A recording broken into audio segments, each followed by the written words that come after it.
Good morning. Our thanks to Craig Doyle and the team for the night's rugby so far. The early morning matches coming up will resolve the immediate World Cup futures for Wales and Ireland. But in the last few hours, any faint hopes of Scotland's survival disappeared with Argentina's win over Georgia. Scotland will be heading home after that brave effort against England yesterday, and they've been giving their reaction. Well, Andy, I'm sure the pain of last night is somewhat amplified today as you see the squad breaking up and heading for home. Yeah, it is. We've had 14 weeks together where the guys have put a lot of hard work in, and you saw the passion, the desire that they played with in every game they played.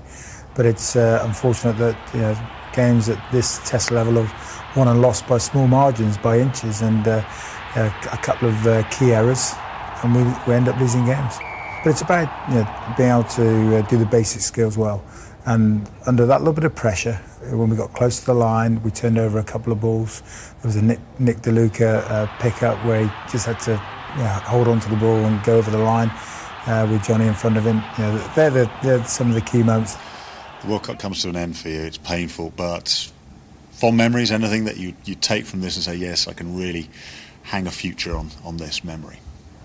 Always. I think you take a lot out of the Test rugby. I think the way that the players have handled themselves in adversity at times, the way the squad has been together and been loved by all the supporters, and I think they've made a lot of friends, and just the way they've worked in the media, the way they've come across, the huge team spirit that's there, and for 30 players, to have that bond. And you see in other camps there are various things that are going on, people getting upset with each other. This group of players have really worked hard together and stuck together, and that team spirit is massive. I feel sorry for Scottish supporters. I feel sorry for the Scottish media as well, and everybody involved in Scottish rugby, that you get so close. We get so close, and we've got so close in this tournament, but you just miss out, and it's a real roller coaster ride. So Scotland are gone, and the final day of the group matches continues. Now there are just 2 more games before we know the full quarter-final lineup. Big game for Ireland against Italy later. Get it wrong and Ireland could be heading out of the competition altogether as well. No such problems for Wales against Fiji in Pool D, but the young Welsh squad will want to further enhance their reputation that they've built so far in New Zealand. This is the situation in Pool D. South Africa a guaranteed top spot. A losing bonus point will be enough for Wales to join them in the quarter-finals. Fiji knocked the Welsh out at this stage 4 years ago, but they need a big win to deny them this time. Kick-off is in 30 minutes' time. Ireland, they're of course likely to face Wales in the quarter-finals if they can beat the Italians at 8:30 and finish top of Pool C. All sounds very straightforward, but the tension has been so great this weekend that you can't really assume anything. Michael Liner is here to give an overview. Gareth Thomas will give the Welsh perspective, and Gervin Dempsey from the point of view of Ireland. I suppose you're the one who's feeling a wee bit uneasy this morning. Certainly am, yeah. Very nervous, yeah. I think the Italian side are going to pose a big threat, yeah. They showed in the Six Nations that I think they've got the measure of Ireland of late. They understand how to play Ireland. I think it's going to be a massive test, especially up front.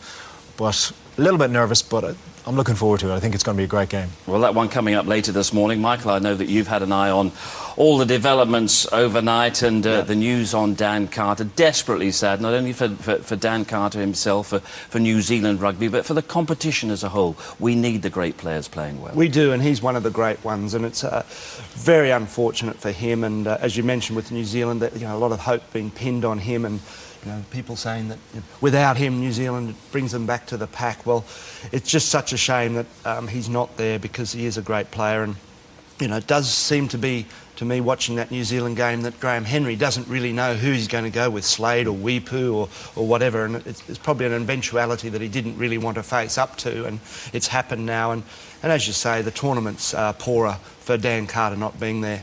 Yeah, your educated eye on that half-back dilemma. Which way would you go?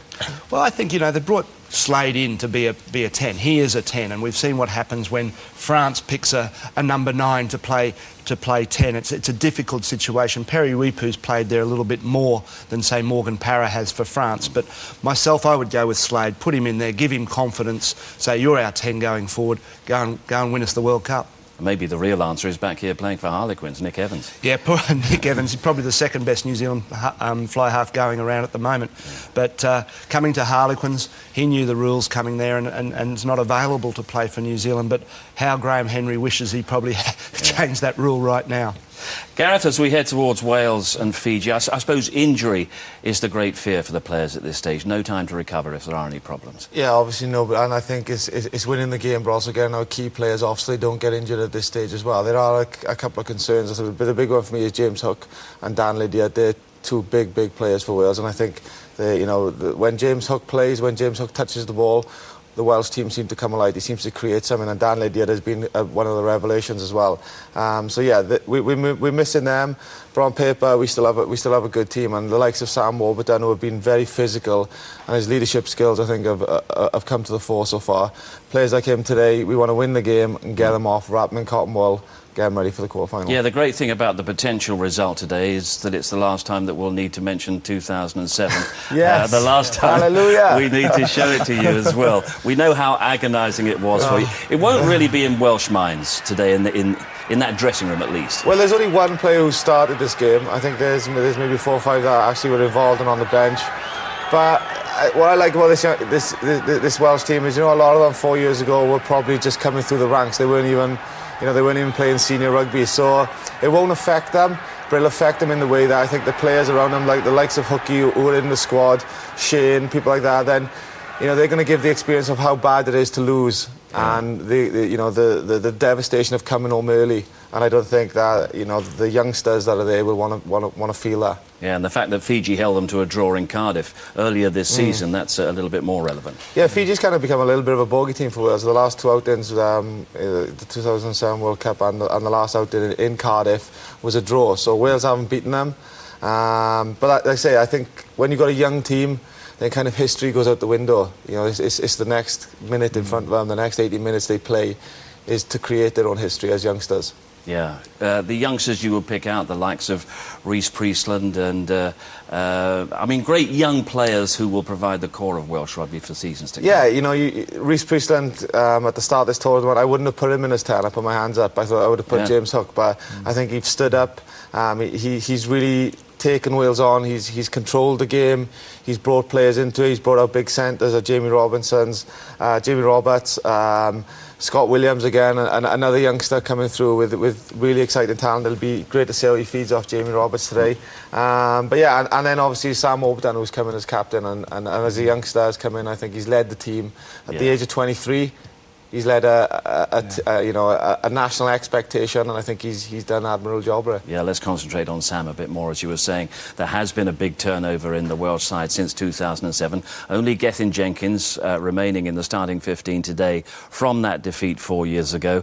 Nobody, though, embodies that new generation as much as 22-year-old captain Sam Warburton, who's been talking with Gabriel Clark. Got some photos on or not? Yeah, no problem. What's your nickname? I got loads. Warby, Avatar, Hose Nose.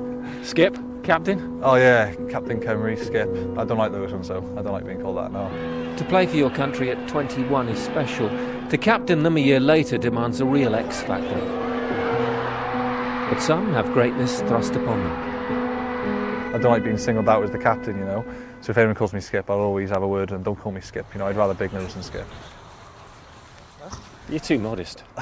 I've been told that. My mother has always told me to keep my feet on the ground, so I think it's probably my mother and father's fault, that is. There's never been a younger Welsh captain at a World Cup. Last month, there were plenty of senior options for the management, but they wanted a new direction. The big decision was picking someone who I knew was going to be guaranteed selection if he was fit. The way he carries himself, the way he speaks, he has a huge amount of respect from not only the management but also his fellow players. I didn't panic, I was thinking, it's quite a big thing. I was worried about would it affect my performance, and I haven't really changed, to be honest. I'm probably still the same person as I was when I played in the Six Nations this year and last year. At school, the natural was his nickname. Muscles grow quicker, there's a quicker recovery from races. He played football with Gareth Bale and had trials with Cardiff City, before opting for the oval ball and the open side. Yeah. So you've been captain of your country at which age groups? 18s, 19s and 20s. When I found out I was appointed to captain, and I was absolutely over the moon. I nearly rang up one coach night before a game and said I didn't want to do it. It must come naturally, though. Well, there must be something in you that works. I don't see it, but someone must see something. You must get the best out of your teammates in some way. Maybe, yeah. I don't know. That's well, the Welsh results have been okay since you took over. Yeah, that's a good thing, I guess. He reminded me of a rangy number 7 from the southern hemisphere. A lot of people have stood up and taken a lot of notice of Sam Alberton, and I think he's made a huge impression so far in this tournament. Welshmen still shudder at the memory of Fiji 4 years ago. Fiji, the performance of their lives! The inquest raised questions about team morale and dedication. Welsh heads are in their hands. Similar issues punctuated the Gatland era, but under their young captain, Wales appear to have grown up. Sacrifices need to be made. I haven't had a drink since, I can't remember, maybe end of Six Nations. I think sacrificing alcohol and going out is a small sacrifice for the great things you achieve. I think players got to realise that, take a step back and, appreciate what they're doing. That's what I'm talking about. The whisper that Wales can make it to at least a semi-final is getting louder. Their reluctant skipper is playing his way into the team of the tournament. Youth knows no fear. Every captain has a little catchphrase for his team. What's yours? Get them going. I don't really have a catchphrase for the team, but my mum would always tell me never let your nerves get the better of you, and I agree with that one. I never let my nerves get the better of me. Okay, Sam, good luck. Thank you very much. The captaincy, the art of captaincy, the requirement of captaincy still seems to be a bit of a mystery to him, but he's growing into the role, isn't he, Mark? Yeah, he seems to be very natural about it all, and he's very honest. You see a lot of more experienced guys who get captaincy of the country, and it's sort of like, this is how I lead, and, have their philosophy of leadership, etc. He seems to be very natural, and what Warren Gatland made the important point there is that he's assured of his place in the side, and that brings some sort of confidence with you. And he's played so well in this tournament. I mean, it really has. He's an open side, out-and-out open side 7. We've seen the importance of having one of those in your team, and he's played outstandingly well. And I think more of his leadership will come with a little bit more of age, but at the moment it's from the old adage of leading from the front. Do you think as well, man, the person he's leaving out of the team is Martin Williams? Yeah. Martin Williams, who's one of Wales' greatest ever sevens. He's leaving him out of the team. Yeah, but what sort of special expectations and responsibilities go with the position of captain of Wales? Well, I think captain any country, you don't just captain 15 or 22 players. You captain the expectancy of a nation, and no more so than Wales. Everybody has their opinion on how you should captain or how you should play. So he has to kind of, cope with keeping everybody happy.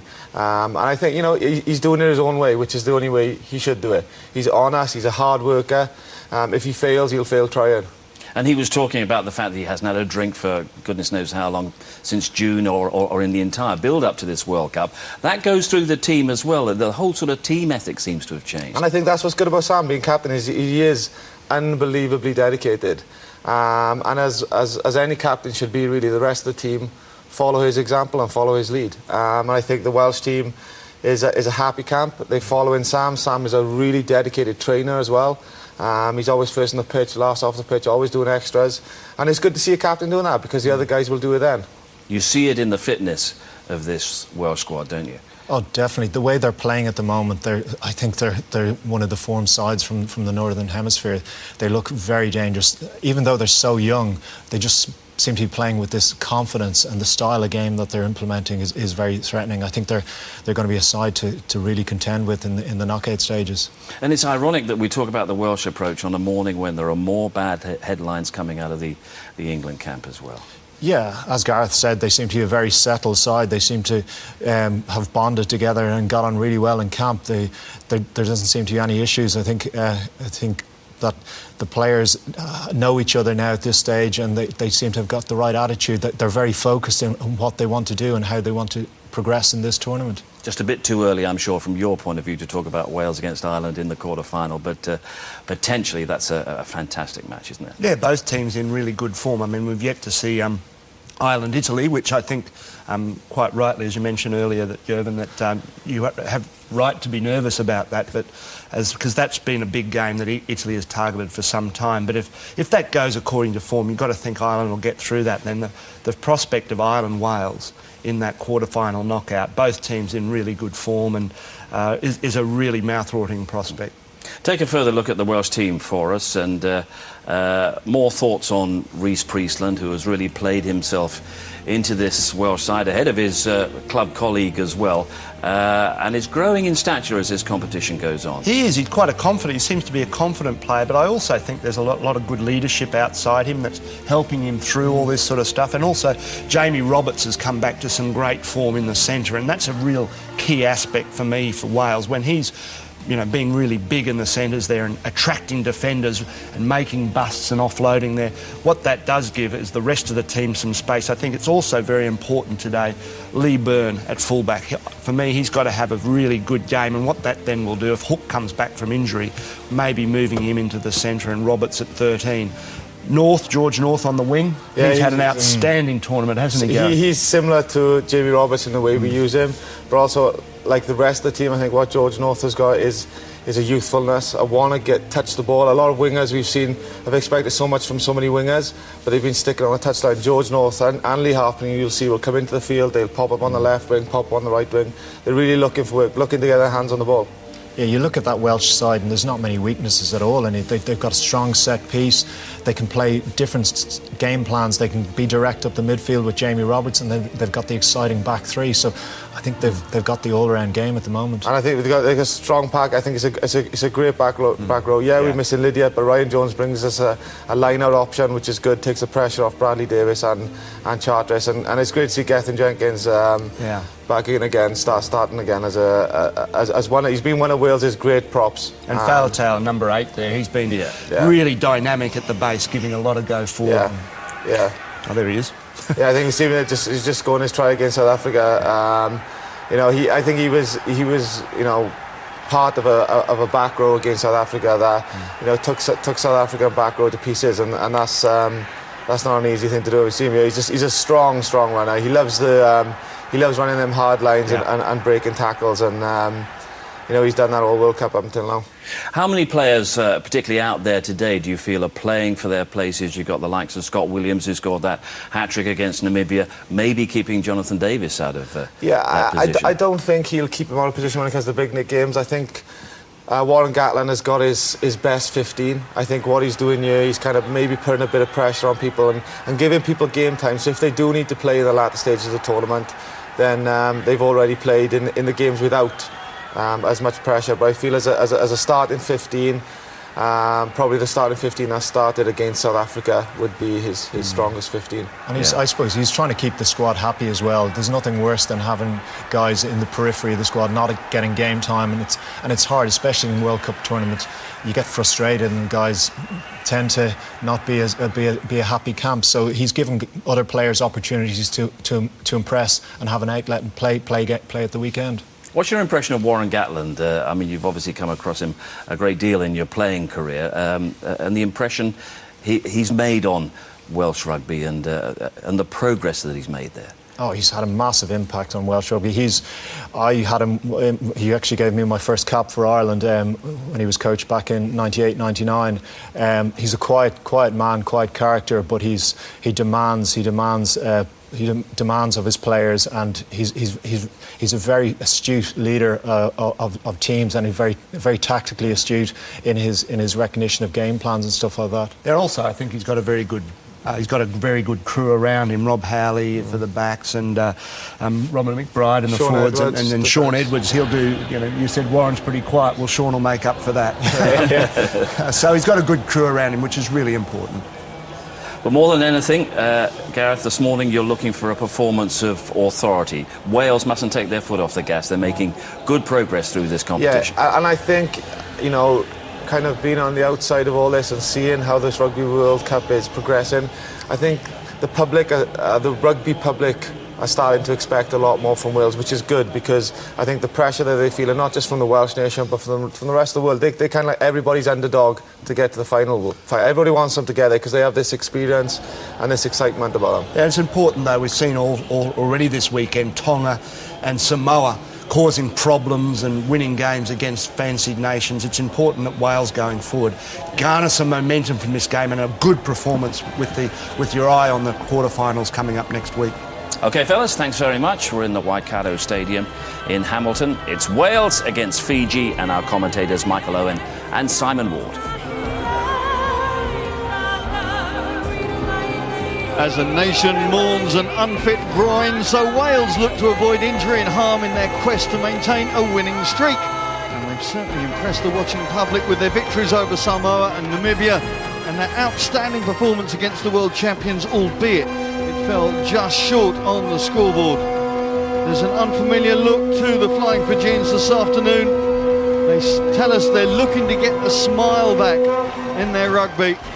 They certainly have underachieved thus far. It's not been what the doctor ordered in terms of the Pacific Island teams. Wales, though, certainly have achieved and have impressed, and now they have 1 foot in the quarterfinals. It's just 80 minutes away to confirm their place next weekend. Sam Damoni has decided on a makeover for Fiji's last game. 2/3 of the team are changed, with many unfamiliar names getting their chance. Tangi Thakimbau and Vuli Vuli will provide plenty of threat out wide if they get the ball. The veteran Nicky Little plays his last and 71st match for Fiji. There's 7 changes for the Namibia run-out, but notably Scott Williams holding on to his midfield spot. He's joined by Jamie Roberts this afternoon. Priestland back on the steering wheel at 10. Mike Phillips will be his feed. It's a first-choice front row powered by Charteris and Bradley Davis in the engine room. Wales' most capped player waits in the wings, and there's a fair amount of impact on that Fiji bench too. Well, of course, before the action can start, it's time for the formalities and the 2 national anthems of Wales and Fiji. Would you please be upstanding for the national anthems of Fiji and Wales, recorded by the New Zealand Symphony Orchestra and performed today by the New Zealand Choral Federation Anthem Choir.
Well, hugely passionate support here. Real emotion stemming from the anthems and from the stands, ready for this penultimate game in the pool stages. That tradition will continue now as we wait for the Fijians to perform the thimbi, used since 1939. Originally it was a war dance used after the battle. Now it's a challenge laid down before the game. A big crowd here, nigh on 16,000, and lapping up all the pre-match entertainment. What an atmosphere we have for this game. And that atmosphere is just going to be raked up now another couple of notches with the Fijian thimbi.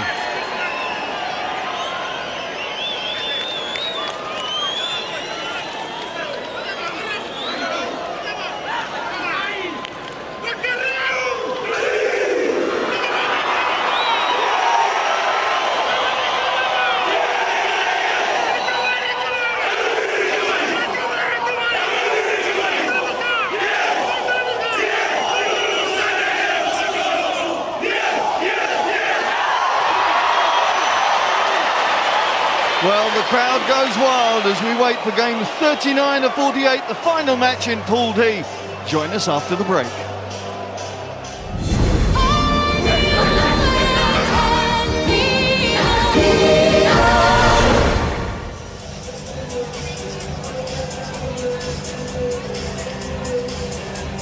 The Celtic nations completing their pool games today. Wales back at the ground where they beat their bogey side Samoa a fortnight ago. Now back with some more wrongs to right against the Pacific Islands side. The nightmare in Nantes 4 years ago still rankles in the mind of the players and supporters alike. The angst added to by that 16-all draw at Millennium in November. Now is the time to set that record straight. It's a new group of players, don't forget, the majority of which are unburdened by the guilt of World Cups past. They're back in Gatland's Garden. The prodigal son has returned home to familiar area. Lee Byrne sending it skyward. Tony Talai skipper this evening. And there's Vuli Vuli. Now you'll notice that George North is wearing 11 there, playing on the left wing. It was a late change from Wales in terms of numbering. Michael, you wonder whether that has been done to counteract the huge physical presence of Albert Vuli Vuli on the right wing for Fiji. Yeah, possibly. I saw Vuli Vuli yesterday in the press conference, and he is an absolutely massive man. So they could definitely have done that, looking at the wingers Fiji selected. Another factor, maybe the Welsh kicking game as well, and maybe Lee Halfpenny on the right wing can be brought in more there on that side. Well, you see the breeze, it's going from left to right. As you look at it, Fiji have won the toss and opted to play with the breeze in this first half. Taking in the middle, and Nicky Little, such a key operator for Fiji over the last few years. That's out to Michael Takenbau, and looking inside with good anticipation from Scott Williams. Williams done well enough in that game against Namibia when, of course, he scored that hat-trick to hold on to his place. Yeah, great contest there. You see Michael Takenbau trying to take the outside. Good tackle by Lee Halfpenny and good cover inside by Scott Williams. Been a good start to the game. Both teams have had little bits of good play, so they'll both be pretty pleased with how it's gone to start. Good pressure, of course, from in the Wales squad. Jonathan Davies, having played all 240 minutes, the only man to have done so. Getting time off for good behaviour in many ways this afternoon on the bench. There is his replacement, Scott Williams, to Byrne. George North cuts back inside, has the strength to get out of the tackle. North up to the 22. Again looking at that short side with Luke Charteris. Phillips feeds out to Priestland. Priestland tries to get the ball through the tackle. I think it's gone loose, and I think Fiji have snaffled it. Indeed, they swing it out and kick it clear. An effective defence from the Fijians. Great defence by the Fijians. Luke Charteris working hard. It's a ploy Wales use a lot. You just see here the turnover. This is exactly what Wales need, and they moved the ball really well. Got the ball out wide, and George North causing damage again. Every time he gets the ball, he's a real threat. You just see him, he just makes a dummy, busts through a tackle, superb play by George North, and he gives him so much ability and so much. He's just a go-to man you want to give his hands in the ball, and it's great for Wales to have him on the field. He's such a great focus for every Wales attack, isn't he? Because not just because of his size, but his strength and his ability. And there's another man who's the focus of Wales. Oh, Warburton just losing the ball as he tried to offload it. Tony Talai not going anywhere fast, so I think Wayne Barnes will take it back. But Warburton, well, what a 12 months he's had.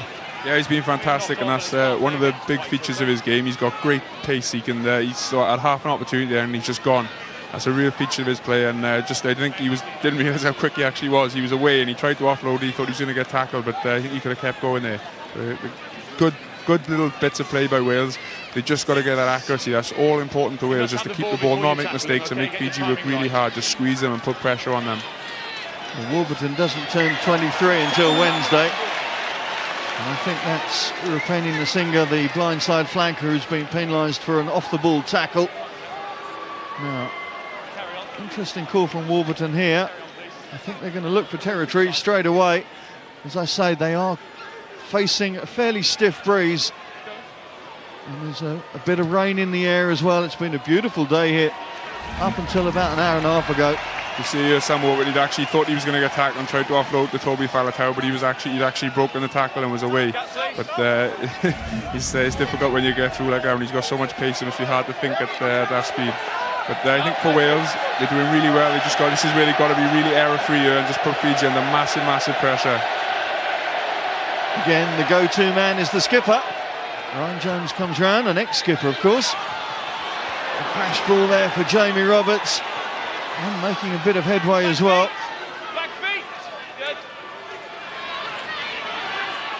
Fiji trying to get their white line up very quickly, but here comes Lee Byrne on the short side. Makes the mistake of running into Albert Vuli and giving away the penalty as well. Warren Gatland, local hero, of course. Such a popular character in these parts. Not sure what he's going to make of the first 5 minutes. But early doors in this game. Just to remind you, Wales will progress by taking at least 1 point this afternoon. I'll give you the other formations just to make sure you know. Listen carefully, I will say this only once. Samoa will progress if Fiji beat Wales by at least 39 points, score 4 tries and restrict Wales to less than 4 tries, or beat them by 38 points, score at least 6 tries, more than Wales, and restrict Wales to less than 4 tries. There is a way that Fiji are going to go through, but they're not going to go through if they defend like that. Jamie Roberts, well, that was the original knife through butter. Simple stuff for Wales, and look at the grin on Jamie Roberts' face. Yeah, it's great. It's exactly what Wales have got to do. They had the turnover, but they've got Fiji in the right area. Get Fiji down into their half, put pressure on them. Wales got a turnover from the line out. Nice play by Sam Warburton and Rhys Priestland. You just see here, Luke Charteris gets up well to compete. Sam Warburton steals the ball. Nice pass out to Priestland to Roberts, and just great step. And Wales just look like they've got so much penetration throughout their team. They really are going to cause Fiji problems, but all they've got to do is keep it simple, get down in Fiji's half, put them under pressure, and wait for those turnover chances. Well, it was Lovren Balabu, the centre who plays alongside Johnny Wilkinson at Toulon, who missed that tackle. Priestland doesn't miss his first kick, and the perfect start for the Red Dragons. Great stuff for Wales, and it's just that I think you've seen George North have a carry, seen Jamie Roberts, and that's what they can do. Wales have got players who can break the line. You just see him here, Jamie Roberts, simple one-on-one, just steps and a handoff. Fantastic try by Jamie Roberts. It's just really strong individual play. I'll just finish the possible pool scenarios for you. Seems an irrelevance after that last play, but Fiji can progress by beating Wales by 85 points, scoring 4 tries and restricting Wales to less than 4 tries and having 4 players with birthdays in November. I think that's probably an irrelevance this afternoon, but it has to be said, and it has been said. And now Wales can try and move their way out back towards halfway. Charteris taking the ball into the contact, but the presentation not helping his team. Nicky Little playing in his 4th Rugby World Cup. Tries to thread it through. Lee Byrne is going to dot it down. 22. Lee Byrne trying to get the play to go back from whence he kicked it, but Wayne Barnes was having none of that. That was a good effort, wasn't it? You never know with Wayne Barnes what call he's going to make. But looked like a dance move. It was a good try by Lee Byrne for definite. Reece Priestland once again in that number 10 shirt, getting the nod over Stephen Jones this afternoon, and would seem to indicate that he is the premier choice, and that's master and student exchanging roles in many ways. Yeah, I think so. I think Reece Priestland as well, he fully deserves it. He's had his opportunity in the warm-up game against England at the start. He had that chance against England when Stephen Jones dropped out, and he's taken it with both hands, and he's been fantastic. His performance against South Africa was one of those performances. He put a marker down and said, I'm here to stay. I want this number 10 jersey, and he's one of those players who seems to bring the best out of the players around him. So got to take your hat off to him and say, really well done. Well, Wales with the advantage in weight. Engage! We'll make it count in the first scrum. Bultava waits for the ball before feeding his fly half. Here comes Lovan Balavu. Quick recycle, and it's on to Masinga. Looking to get it wide. There's Tangi Fakenbau, the younger. Ooh. Well, the Fijian fans thought it was a late tackle. I don't think the officials did. The ball goes dead. Captain, you can have a 22 or a scrum. Scrum. It's going to be a scrum call from Warburton. It was fantastic hands by Kelisoni there. Really, Wales obviously employ a really strong blitz, and it was a great piece of hands. And he put Michael Tangi Fakenbau in a little bit of space, and his kick was just a little bit too strong. There is the younger brother of Silosi, of course, plies his international trade with Samoa. I think they must have given a forward pass here, Simon. They got it's a scrum to Wales now, so they're good hands, but a little bit forward, unfortunately. White, no bind. Far side, white, no bind. The binding from Waseya Nalango, the youngest man in this Fijian squad, just 22 years of age, getting his first start in this World Cup. It really is a very inexperienced side. If we talk about caps, Tangi Fakenbau also getting his first run, in every sense of the word there. Pick up and drive from Lawaravu, the Sale Sharks, second row. Samutha, tight head. Suddenly the ball spun wide. And there is Nakarawa. Played every minute of every game in this World Cup and really made a big impression. And Saracens fans, well, I'm hearing strong whispers that he may be joining your ranks in the not too distant future. And Albert Bouli applies his trade, of course, in Paris for the Racing Metro. Big hit from Gethin Jenkins, stopping Sunia Koto in his tracks, forcing that Fijian attack to stall. Great work. Is that Ryan Jones in the middle of that? One man against four, but really proving to be a major irritant. Fiji struggling to get over the gain line right now. Lovan Balavu leads the way. Bultava just trying to find the territorial position, but only finds Lee Byrne. I suppose the end result is what Fiji wanted. Yeah, I think Fiji will be pretty happy with that. They put some good play together. Just little things for Wales. It's just these mistakes they make, and they mistouch there. A turnover in the midfield from Luke Charteris in their own half. It's just inviting pressure. And Wales have almost, I think, got to try and flip the game, get down in Fiji's half, and allow the mistakes to happen there. That's what they've got to do. They can't afford to make those unforced errors. Vittori Bultava, the scrum half, getting his first start this afternoon. Born and bred in Australia, but plying his trade in the Italian Regional Championship. Steps in as scrum half. Nicky Little, belying his 35 years of age, to sidestep the oncoming tackler. There's Matindingo. Another man who plays in the top 14 in France, this time with Montpellier.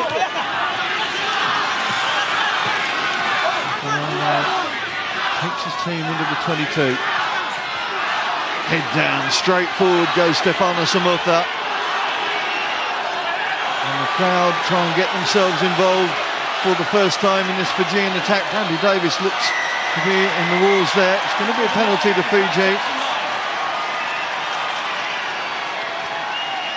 wonderful play by Fiji, just bashing away, making Wales work hard in defence, and starting to get a little bit of momentum, a little bit of ground, and Wales just got to be careful not to allow Fiji to get a foothold into the game and get their confidence up, because that's when they're really dangerous. Samotha, the tight head, making the dent in that red line. Yeah, he's had a couple of impressive carries so far, and he's looking good. Fiji's ball retention is excellent as well. Wales have been particularly strong in this tournament at defending and getting the jackals in and stealing the ball. But at the minute, Fiji are on top and cleaning out really well and doing a good job. They'll be delighted with this start. Mickey Little is going to line up his first kick, and it's a very big kick in more ways than one. He's playing his 14th Rugby World Cup match, and not only, I thought he got that through. I think the wind just drifted it past. Not only is he making that a record for Fiji, but if he can get points,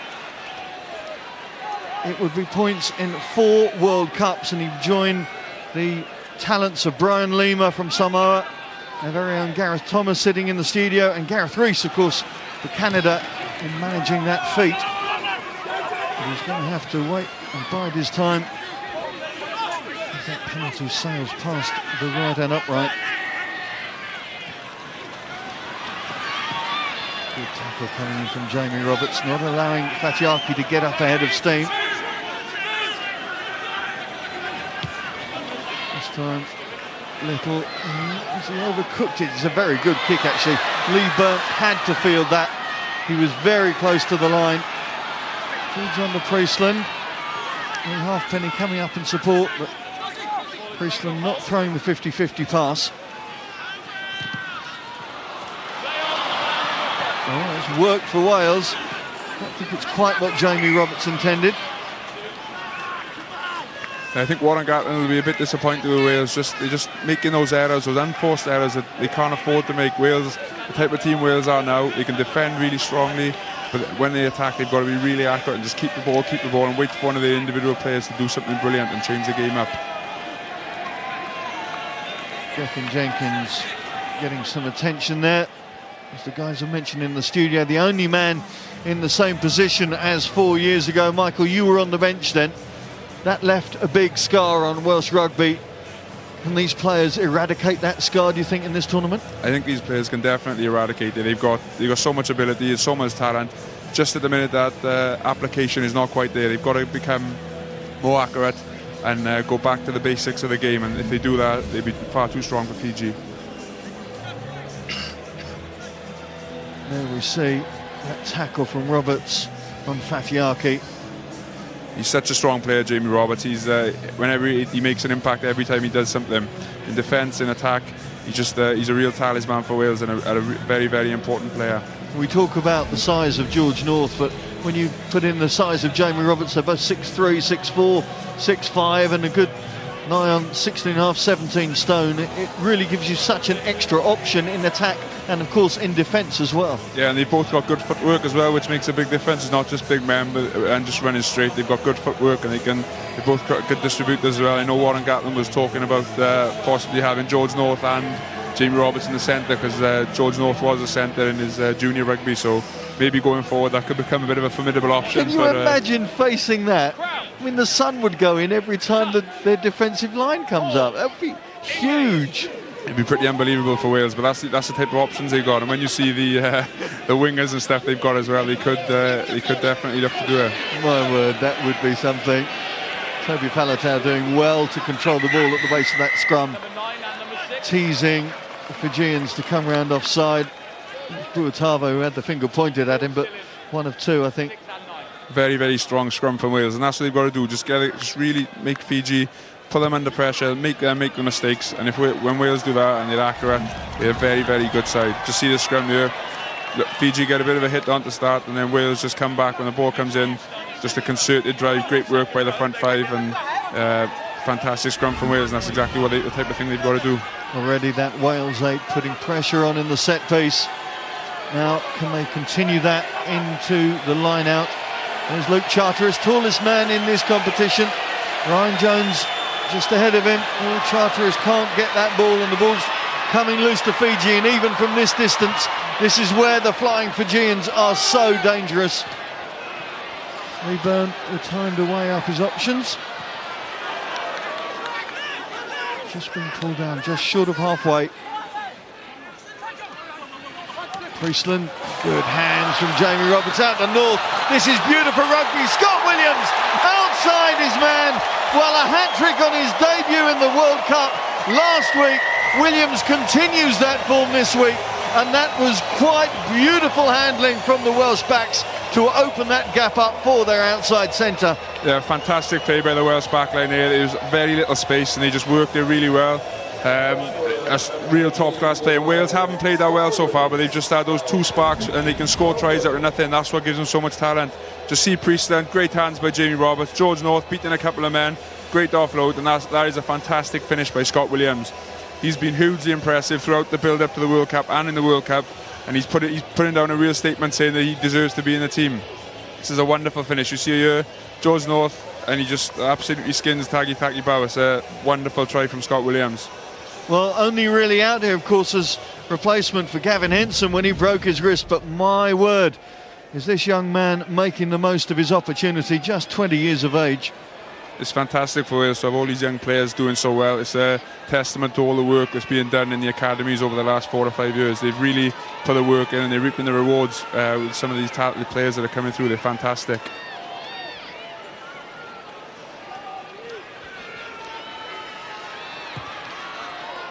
Priestland with no problem at all with the extras yet. We talk about the youngsters and we talk about the nightmare in Nantes 4 years ago, but these guys were still at school then. George North was 15 and these, you know, I think Scott Williams was 16. You just look through it, there are no psychological scars for those guys because they know no fear. No, definitely. I think the way Warren Gatland has changed the squad up over the last 6 months or so, bringing in these young players, they give such an energy and such a vibrancy, and they're ready for it. They're talented players, they're physically ready. Lee Halfpenny just getting his scrum cap off his eyes so he can see where he's going.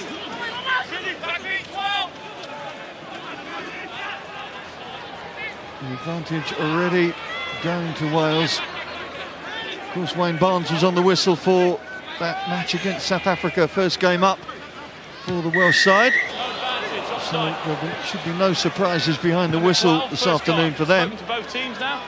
No, he's a very good official, Wayne Barnes. He gets a lot of stick, but he is. I know when you play and he's the official, he is a very, very good official. He's top draw. I have to say the welcome he got from the crowd when he was announced just before was, well, I should think only Quade Cooper had a more welcome catcall, should we say. Yeah, I bet he's one of the few people who's not really enjoying this tournament in New Zealand with all the stick he's getting, I'm sure. Well, Lee Halfpenny again, that's a bit of a speciality for him now, ducking under tackles and adjusting his scrum cap as he makes a break, but he's a real threat as well. So you've seen what Halfpenny can do, setting up that try for Shane Williams against Samoa, and also that try for Scott Williams against Namibia, his first try. And here they come again. Williams out to Byrne, trying to step outside Vuli Vuli. Good pick up from Luke Charteris, quite a long way down from 6'9", 6'10".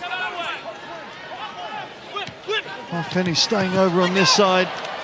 The ricochet falling into the hands of Hugh Bennett. Good follow-up from the hooker. Again, Charteris in as first receiver. Again, offside against Fiji, and you've got a feeling Wayne Barnes is going to have to start doing something in a minute. It's a repeated infringement from the Pacific Islanders. There's a bit silly one there as well. Wales not going that, Fiji were on top in defence in some ways because they had the numbers and stuff. Wales hadn't sucked them in. But Luke Charteris for Wales has been prominent. His work rate has been superb. At the start of the World Cup, he's moved ahead of Bradley Davis, who's been a great, excellent player for Wales over the last 18 months or so. And you can see why Luke has moved ahead. He's got a huge work rate. He gets through loads of rucks, loads of tackles. He's offering himself to carry all the time, and he's doing a great job in the second row. And there's good competition in that area as well. Especially with Alan Wynne-Jones, who's been in superb form through these first 3 games, being given the chance to rest on the bench today, but it really is a position of strength at the moment for Wales. Yeah, I think when you're looking through the Welsh team, it's really encouraging because I was looking at that 22, 24, if you include Shane Williams and James Hook, and you think if anyone drops out to the side and there's an injury, they've got people who can come in and replace them. Friesland, well, he had a sighter from the conversion of that try from Scott Williams and no problems with the penalty, as Wolverton opts for the extra 3 points just to turn the screw a little bit in the Fijian psyche. That's really important as well, just to keep Fiji out of the game, not to give them a sniff, and Wales are pretty much spot on so far. Into the second quarter of this game, and it's George North powering his way out from the 22.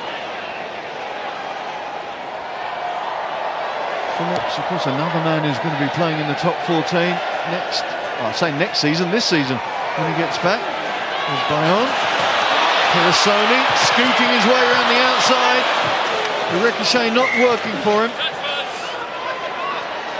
Well, Kerasoni, you might notice the family resemblance. He's Kamali Ratabu's brother. Yeah, this is fantastic. That's why watching Fiji is so good, because they players are always capable of beating someone one-on-one and getting through the break. It didn't quite work out for him there, but that was a great break by Kerasoni. Had a trial with the Hertfordshire club. About to start his second season with Peregrine and Proder. Good take from Warburton. Just biding his time. Not working on that occasion. That's the sort of things that'll annoy the coaches for Wales. They're not those little bits of inaccuracy. That's the things that they want to get right. So it's not everything that they do. The opposition have got to work really hard to turn them over or to get the ball back. And Wales have been a little bit guilty of just giving the ball away a little bit too easily. Okay, let's go. Warburton always really, I suppose, the captain-elect, captain the under-20s in the inaugural IRB Junior World Championships back in 2008. Of course, that was on home soil. Pause. And now, as the guys have said, has displaced Martin Williams from this squad and taken over the captain's armband. But right now he's in defensive mode as Matandingo is threatening but losing the ball in the contact.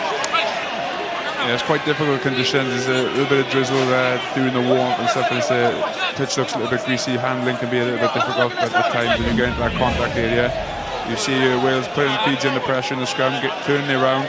Great pick-up by Talai and a brilliant offload as well to Matandingo, but he couldn't quite keep the ball. Fiji in a good position here, so they'll be disappointed with that.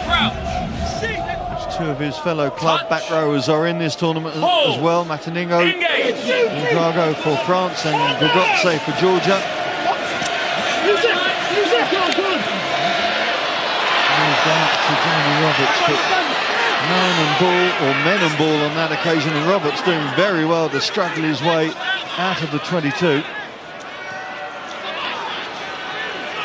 Just see the players just struggling with their hold on the ball, and as you say, slightly greasy ball, difficult to play with. Roberts show and go.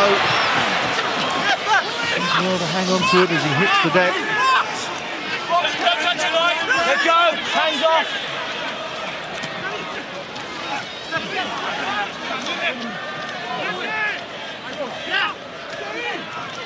Looking inside for the heavy-duty runners, being the shape of Adam Jones. In half of the Hair Bear bunch. Gets the ball back, and Reece Priestland sends it straight down Michael Tangi-Peckenbau's throat. Sony threads it through.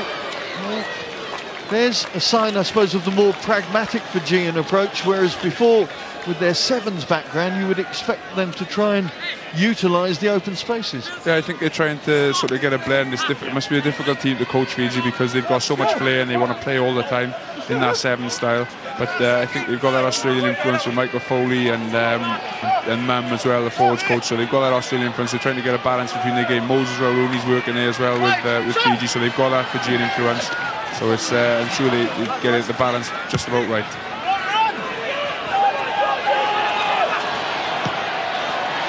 Big collision between North and Bully, but the Fijian right winger doing well to set the ball back.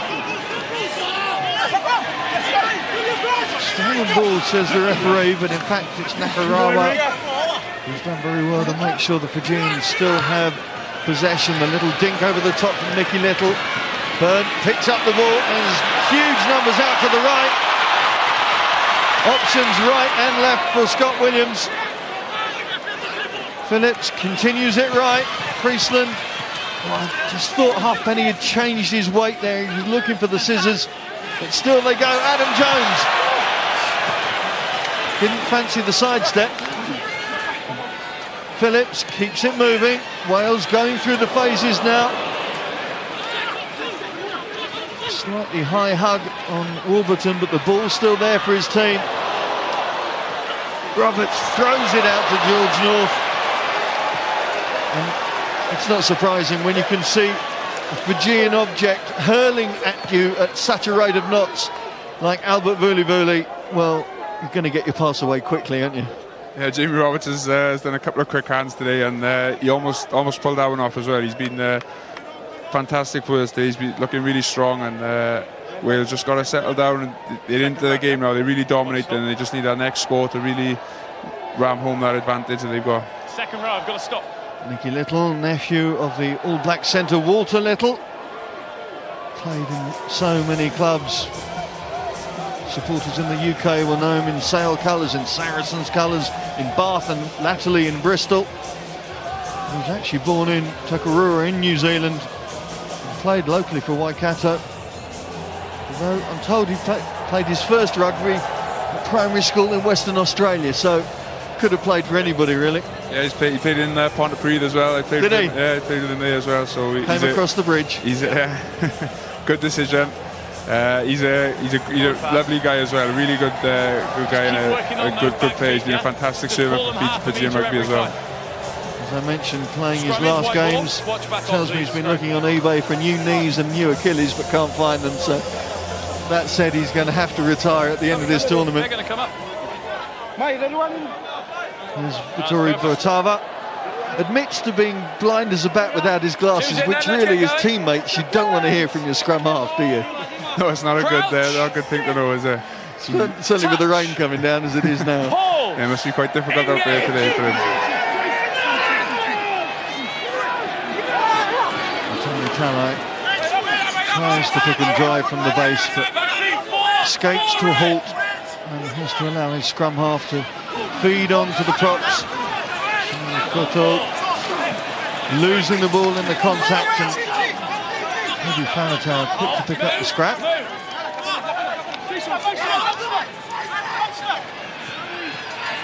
It goes to the skipper. Warburton struggling to keep it his side, but he does. Priestley can't pick up that bar of soap, and Gabilu Balavo feeds on to Nasinga. Suddenly Fiji thinking about an attack from inside their own half. Here it comes, Albert Vuli. Wales know all about him. He scored the try back at the Millennium Stadium in the autumn, forcing the penalty from Warburton. Some great play by Gethin Jenkins there to force a turnover. It's been a real feature in the Namibia game as well since he's come back. Really stuck in those rucks and turning some ball over. It's a real weapon to have in your team when your front row forwards are contributing to the defensive effort like that. Just see the penalty. I think Sam Warburton. He's probably gone off his feet there, but he's fantastic at that. That's his game, and sometimes he's going to fall on the wrong side of the referee. Sometimes and more often than not, he gets away with it, and he turns over a lot of ball.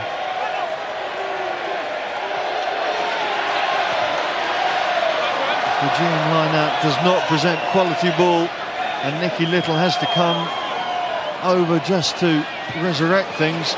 And Talai doing the job of his fly half. North calling for the mark. Rose from there on 22. Pragmatic approach from Priestland. Karasoni is known as a running fullback. If he can keep hold of the ball, that is what Fiji wanted to do in this game. Looking to put the fun back into their rugby. It's been very relaxed off and on the field this week. They've been very disappointed with their performances thus far. See everybody eager to keep their hands on the ball. Out it goes to Lewaravo.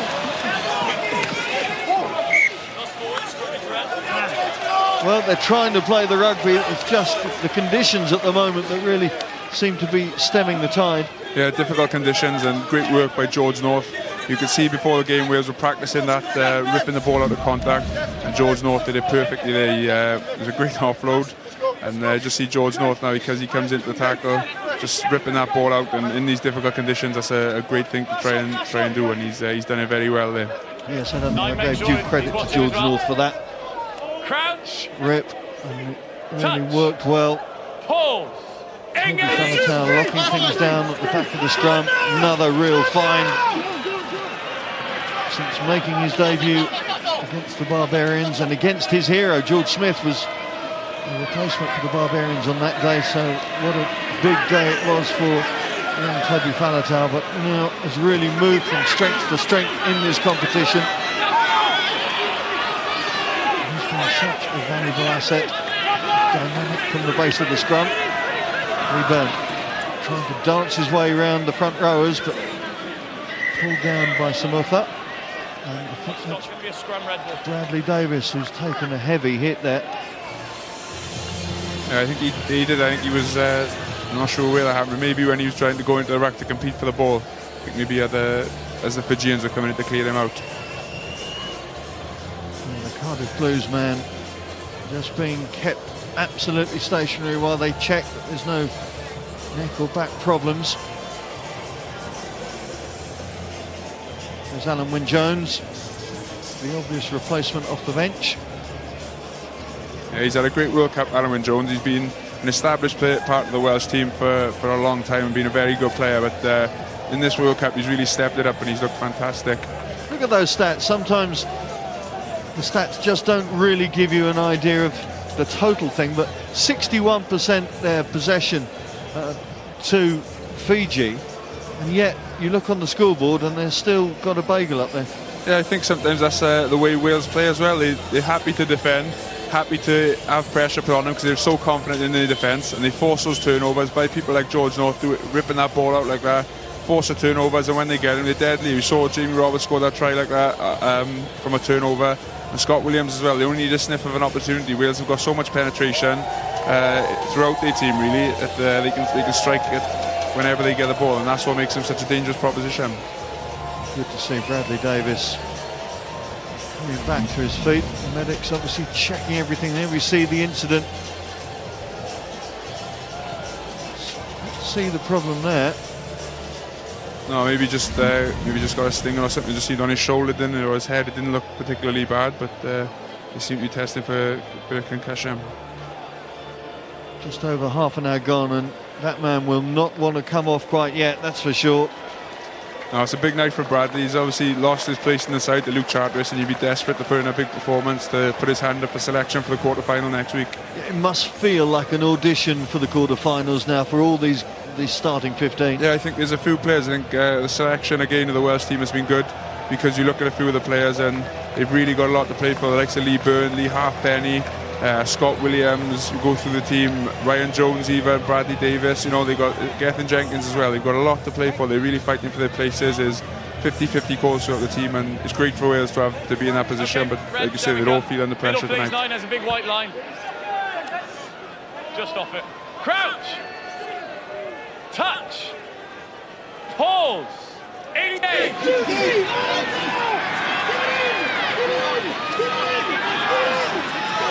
Again, very good control from Faletau. Sets it up for Phillips. Simon again coming across this time.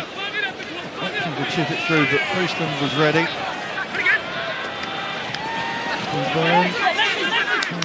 Beat his opposite number, but ball's still there for Wales. Roberts looks inside this time. Rees and Faletau offload it to George North. North puts his ears back, foot to the floor, pedal to the metal, and North is over for another try for Wales.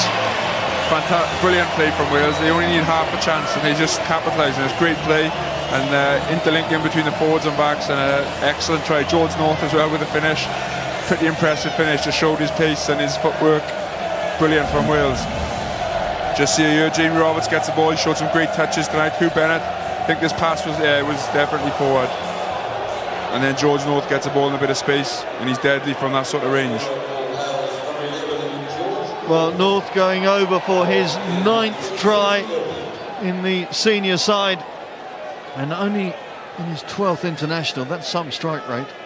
I think he's really going to. He's the type of player who's going to take the mantle of Shane Williams, as Shane Williams is finishing. He's not going to take the shirt, though, is he? No, definitely. Wrong size. No chance there. But no, he's that type of player. Like I think Gareth Thomas said in the studio earlier, he goes looking for the ball, and when you've got a winger who does that, it makes such a difference to your team.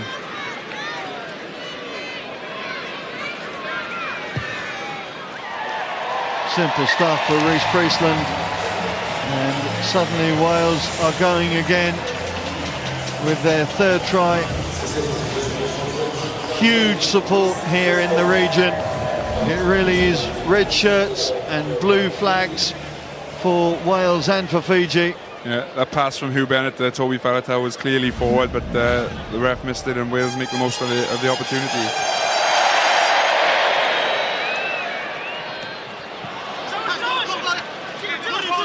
And the rain continuing to thread its way down.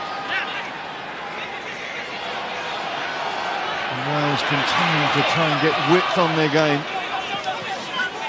Again, it's out to North, now on his left wing, as his number dictates.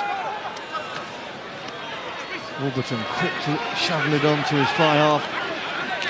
But Priestland, surrounded as he was by Fijian shirts, setting it back, and Jamie Roberts sends it straight downtown. Kerasoni expecting the kick to that far wing again, having to trundle across. And Priestland again. Oh, that was a forward pass as well, but I don't think Wayne Barnes is quite in the right angle to see it. Wales continue, halfpenny. I think he was looking for one of the front rowers. In the end, it's Scott Williams who sent it through to Talai.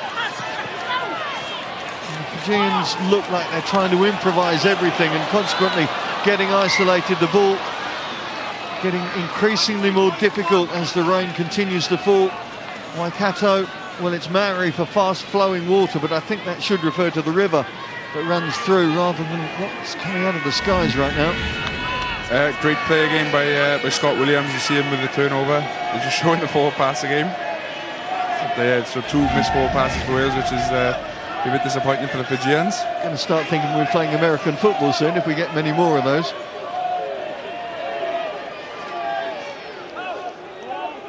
Crouch. It's a young front row for Fiji. Nailango and Samotha, just 22 and 25, very inexperienced. Koto, the experienced man, in the middle of it.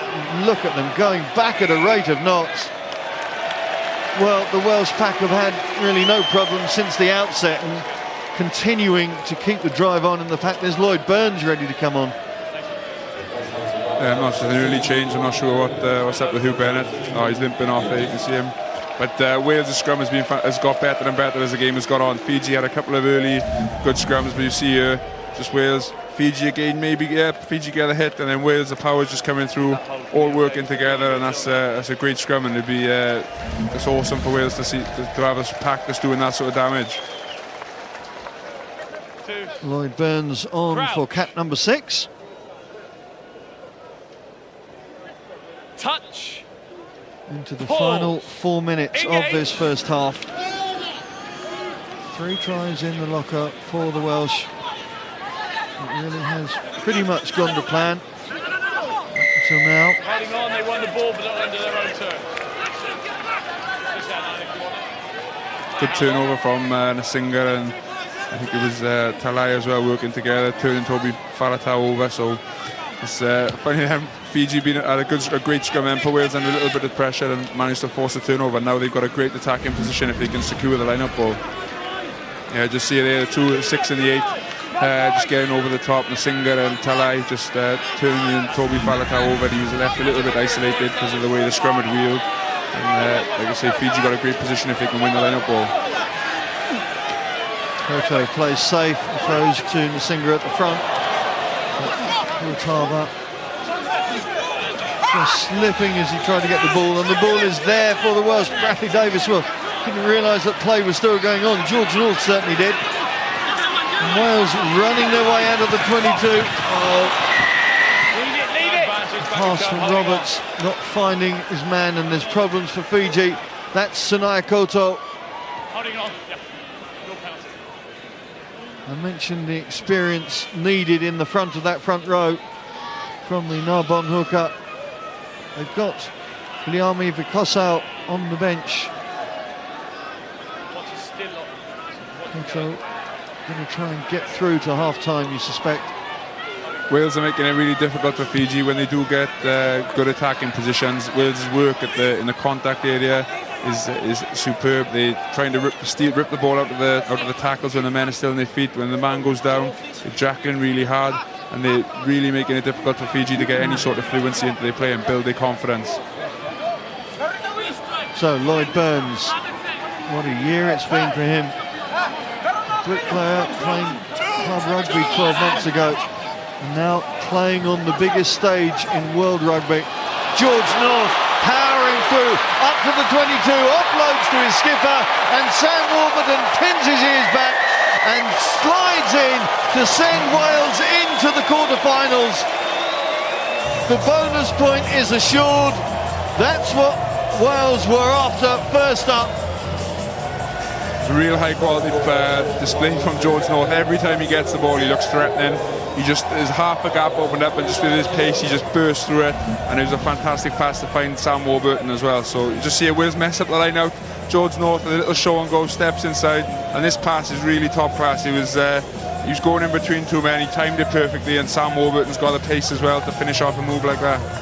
Well, scored against Italy back in the Six Nations, now adding to it, and this try so valuable for Wales, and kind of symbolic that the skipper's led the way into the quarterfinals. Yeah, definitely. He's got a point for his team, but Wales is strange. They haven't been that impressive in some ways, and just in terms of the set play and everything.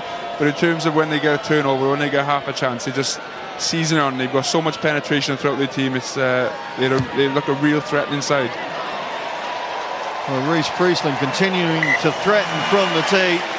5 from 5 for the Scarlets fly half. And more changes now being made. Alan Wynne-Jones is going to come off the bench. In fact, he's stepped onto the park, and the referee said back in the changing rooms. It's half-time. Wales have done what they set out to do. The first step is complete. They've got the 4 tries. They've got the bonus point. It means they're in the quarters. Now they can enjoy the second 40 minutes, because the scoreboard at half-time here at the Waikato Stadium reads Wales 31, Fiji 0.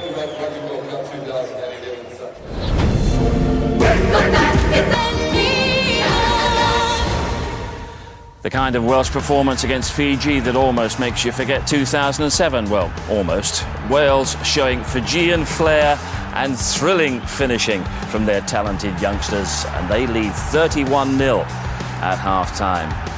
Gareth, an outstanding first-half performance. Job done, and this is exactly what we wanted. The pressure is off. I think what I would do now, take Adam Jones off, Sam Warburton off, Jamie Roberts off. 3 influential players in today's team, but we've got to look forward now. We've got to look towards the quarterfinals. But you know, they've gone out there, they've done a job, done exactly what I was asked from, and done it in a very impressive manner. Ireland won't be watching that, Gervin. They'll have other things on their mind at the moment. Their match with Italy coming up later.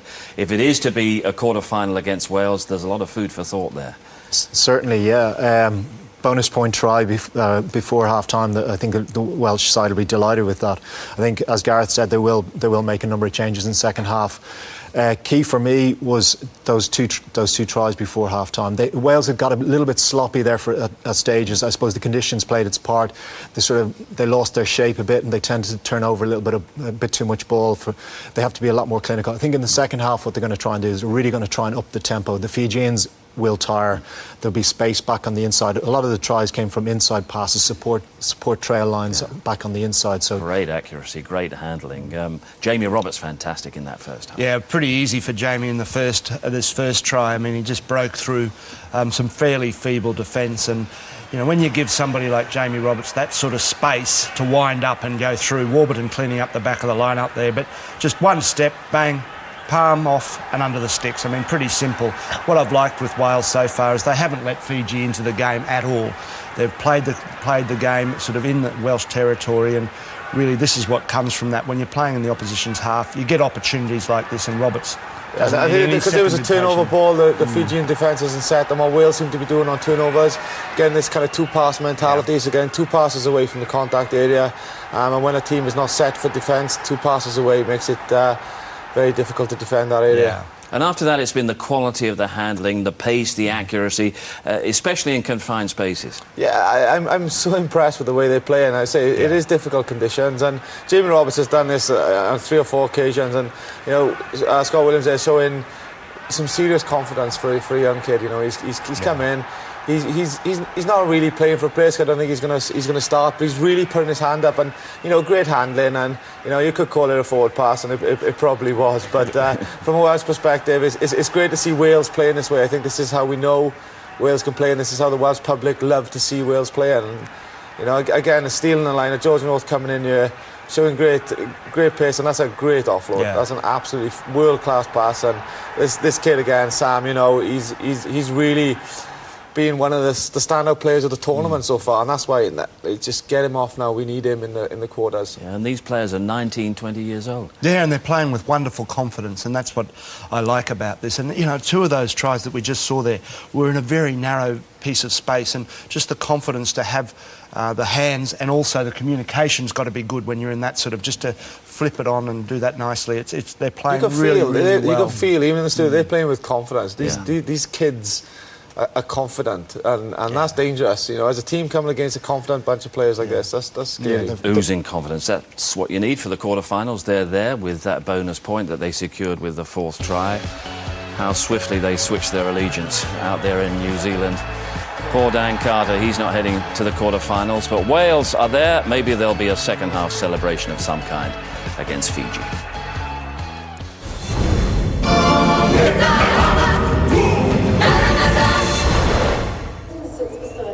Wales can sit back. They're in the quarterfinals, leading Fiji 31-0 at half-time in Hamilton. That's a confident, relaxed, disciplined dressing room.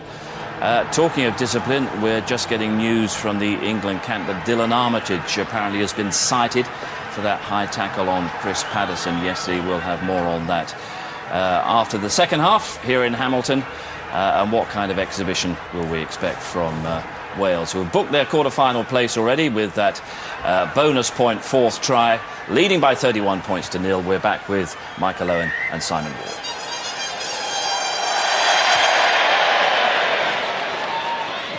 Thank you, Steve.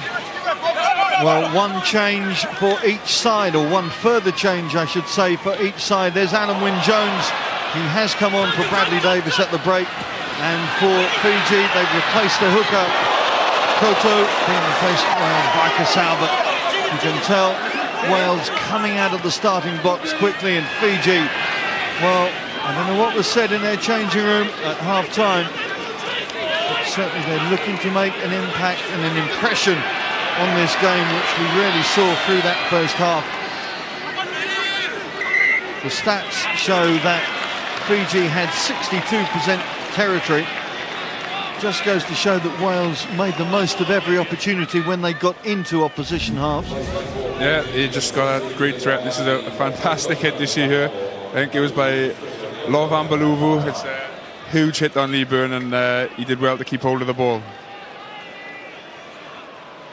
When Toulon play Clermont later on in the top 14, he may be getting a bit more of that coming his way, but right now, Crouch. It's all about the World Cup. Touch. And here goes the first scrum with the new people in tow. Lloyd Burns, of course, on at 16. Referee says it was hooked. Seemed to come straight back out of the tunnel. It's there for Wales. Priestland changing the options, putting a bit of variety in. Bully anticipating. Talai. He's got big strides to get him up into the opposition half. Lee Halfpenny having to scuttle back into position, and Talai thought he was being shepherded off the ball there.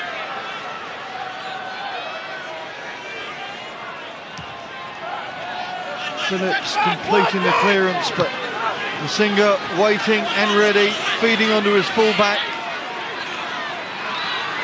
Out it goes to Nicky Little. There's the replacement hooker, William Vaikasol.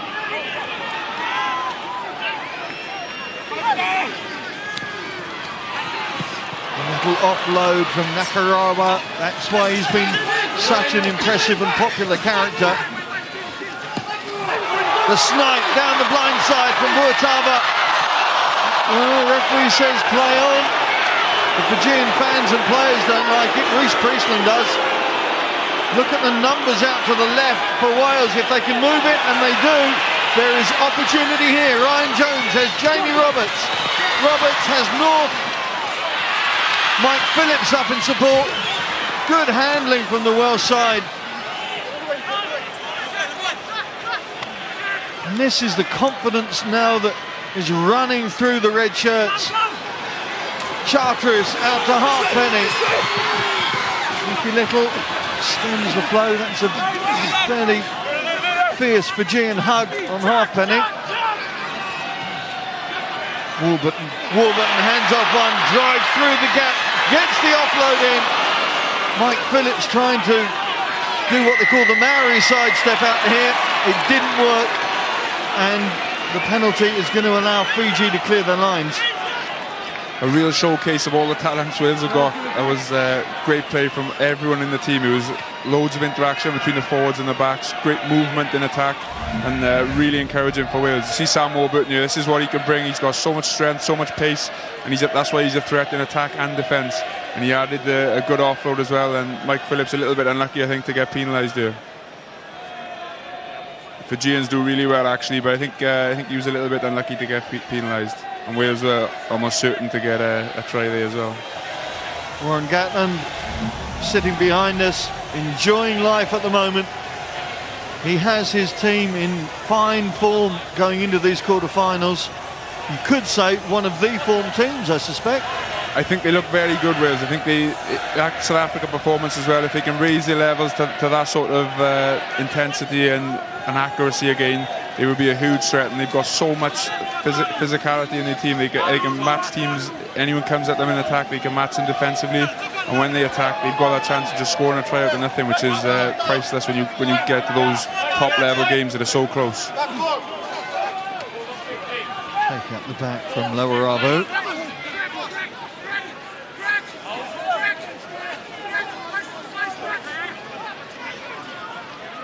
Buatava again looking for Nakarawa. He's been the go-to man so often for Fiji. Levan Balavo trying to drive his way out of the 22. In the end, the kick has to go up. Oh, mistake by Lee Byrne. Bully quickly up and through onto the ball. Now, can Fiji do something from here? Again, the numbers stacking up on the left-hand side.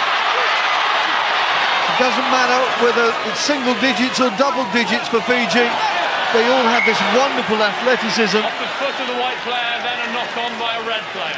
I think that's one of the things that's so impressive about Wales' performance as well. You're saying about the Fijian athleticism, but Wales are more than matching it. They're beating teams at their own game. The physicality, it's not a threat to Wales, and it's a testament to the work that's been done by the coaching staff. And see a little mistake there by Lee Byrne. That's the sort of thing Wales don't want to do, because they don't want to give Fiji. They just want to be perfect and go into that Ireland game with loads and loads of confidence if Ireland get through. And of course, going into that quarter-final with no injuries, and the guys were discussing it in the studio at half-time. When do you start to take your key jewels out? The likes of Warburton, the likes of Adam Jones, the likes of Reece Priestland, maybe.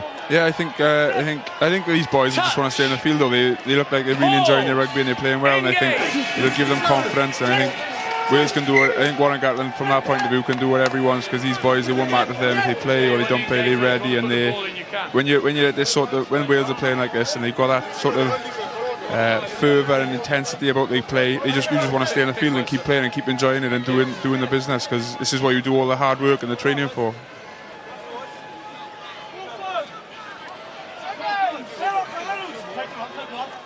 Crouch. An opportunity for Fiji. Touch. Can they execute? Can they make something happen? Can they get themselves on the scoreboard? Wales,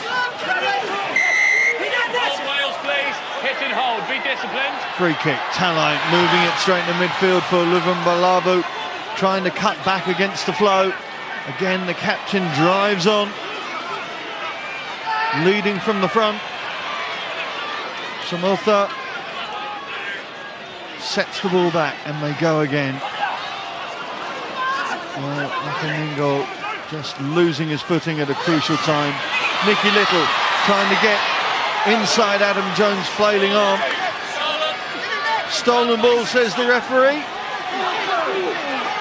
Ruck, counter ruck. But it's going to be Wales. That's good work. Sean Edwards will be very pleased with that defensive attitude on that Fijian attack.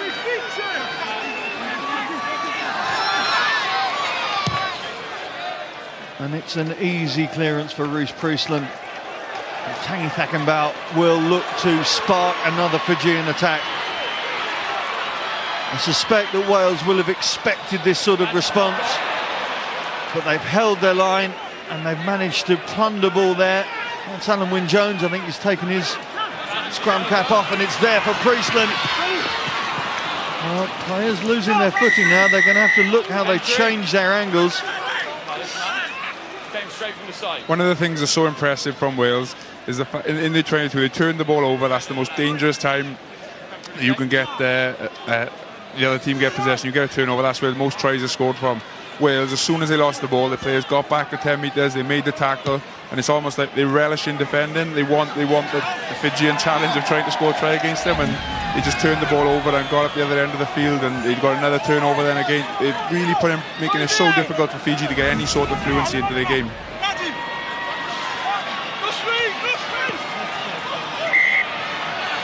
Again, the line out not working efficiently enough for Fiji. Michael, you've been out here, what now? A week, just over a week? Yeah, just over a week. It is a wonderful feeling to this World Cup, isn't it? Wherever you go, you cannot get away from it. Rugby is in the DNA of the Kiwis. Yeah, definitely. It's fantastic. I came over from the UK, and you could sense from watching the games there that it was an amazing tournament. And then when you come out there, it's just confirmed that everyone's really enjoying the World Cup. When the game's in the small towns, it's taking over, and we've got some mouth-watering ties coming up in the quarterfinals. Certainly driving into Hamilton today. Red shirts everywhere. Fijian supporters mixing it merrily, quite happily.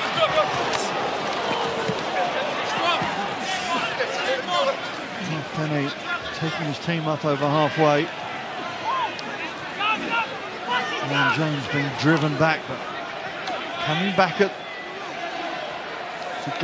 keep his team up, keep the ball there. Priestland onto Lloyd Burns.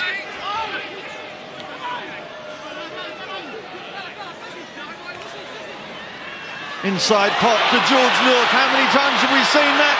His first try was a similar one off Stephen Jones. Well, who's going to score it? After you, sir. It's James Roberts. The doctor will see you now. Wales go over for another try. George North has been absolutely majestic this evening. Every single time he touches the ball, something is happening. He's outstanding. He just looks. He is such a good player. You can't overstate how good he is. He's playing at the minute. Jamie Roberts, MD, finishing things off, but it was that little inside pop ball to George North. Just that pass and the power. You can barely get a hand on him. He beats the fullback. I think he could probably have scored himself. He gives the ball to Roos Priestland, and he had 2 chances to score, George North, and he just gave it up to Jamie Roberts. After you, Claude, with the ball, eventually it was Roberts who was given the honour of going over for his second and Wales' 5th.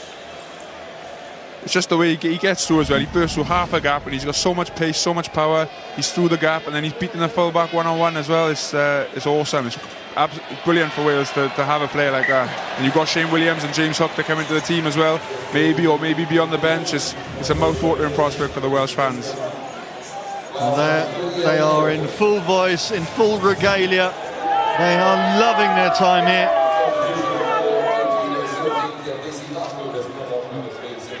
I was driving through that street today. There was a statue of Riff Raff we came across in honour to Richard O'Brien, former resident here, creator of the Rocky Horror Show, right in the middle of town, and the fans were all around it. I say right in the middle, it was maybe just a jump to the left, but they were certainly enjoying things and making the most of everything around the rugby, and that's the key that's going on here. It's not just about 80 minutes of rugby, there are so many other things going on, and all the supporters have been welcomed with open arms. Lee Halfpenny doing well to survive that tackle from Lovan Balavu. Looks like he's hurt himself more than Halfpenny has. That could be a bad clash of heads there.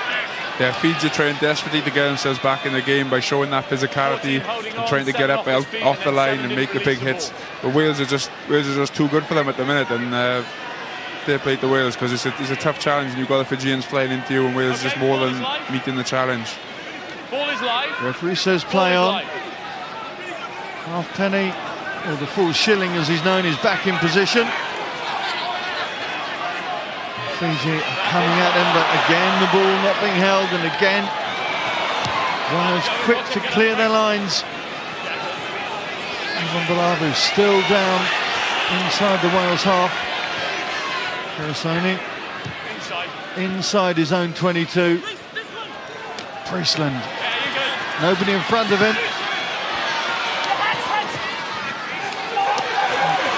Good offload, the second row's getting involved. Phillips looking for the runners. Priestland spots an opening. And Wales, referee says it wasn't a knock-on, or wasn't an illegal interference. This game held to skelter as it is. Matindingo showing good footwork. Well, they're going to need some oxygen soon. A number of phases they're going through.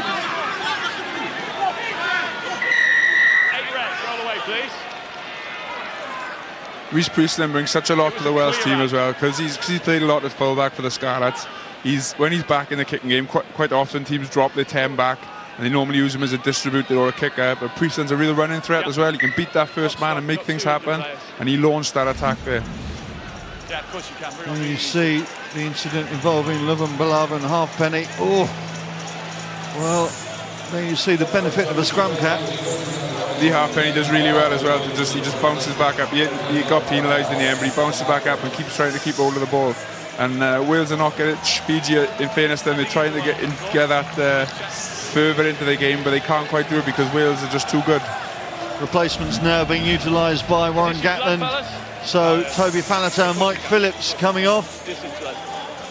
And Lloyd Williams coming on for his third cap. As the familiar Welsh song rings around the Waikato Stadium. Sarah Mayambai coming on to replace Lovan Balavu. That looks like an awkward cut, to say the least. Yeah, I totally agree. Andy Powell also on the park now. Powell has been a fixture on the Wales bench for every game. Yeah, he's a good player to have on the bench. He can come on, gets his hands on the ball, works hard for the team. And Wales have got a lot of players who can potentially be on that bench. And it's going to be an impressive bench to be able to put out, and that can make a difference as well. The last 20 minutes is crucial.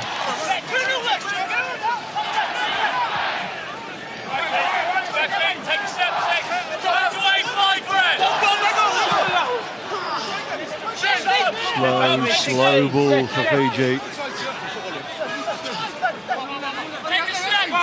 As the rain continues to drench this crowd. but the enthusiasm and appetite for the game still there. And Fiji and Wales looking to keep up the rugby entertainment for the next 25 minutes. Nicky Little looks for the runner. The runner's there. Fatiaki almost getting through. They're going to go back for the advantage. Fatiaki has just signed with Worcester Warriors for the new season, so those at Six Ways will be interested in his performance, no doubt. There's a few slips as well from Wales. They're opening up the gap for Fatiaki. But Wales are very, very impressive. There was a kick chase earlier on in that long passage of play. A big kick from Wales in the own 22. There's 7 or 8 Welsh players hearing up to put pressure on Fiji, and it's very, very impressive performance from Wales. You've got to say they're looking very good. And looking fine fettle as well, and that work they did in Poland, 3 minutes cooked at minus 140 degrees, seems to have worked the trick. Yeah, it's definitely finishing game strongly, and they look super fit and they look very, very physical and strong. And there's Sam Warburton just highlighting that, his appetite to get to the ball. Lloyd Williams feeds back to Reece Priestland, and that is a very, very good clearance kick from Reece Priestland, forcing Carasoni to bat the ball back. Oh, hint of a knock forward was there. Referee didn't see it. Ryan Jones invites his fly half to instigate another attack. Jamie Roberts straightening up, back to Lloyd Williams. Williams, who scored a try in that match against Namibia. His father, a very well-known Welsh figure, Bryn Mawr, scrum half back in the late 70s, early 80s.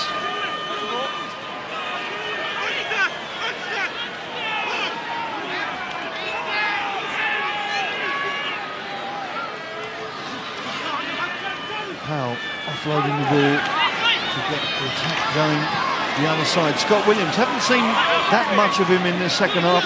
Certainly had an impressive first 40.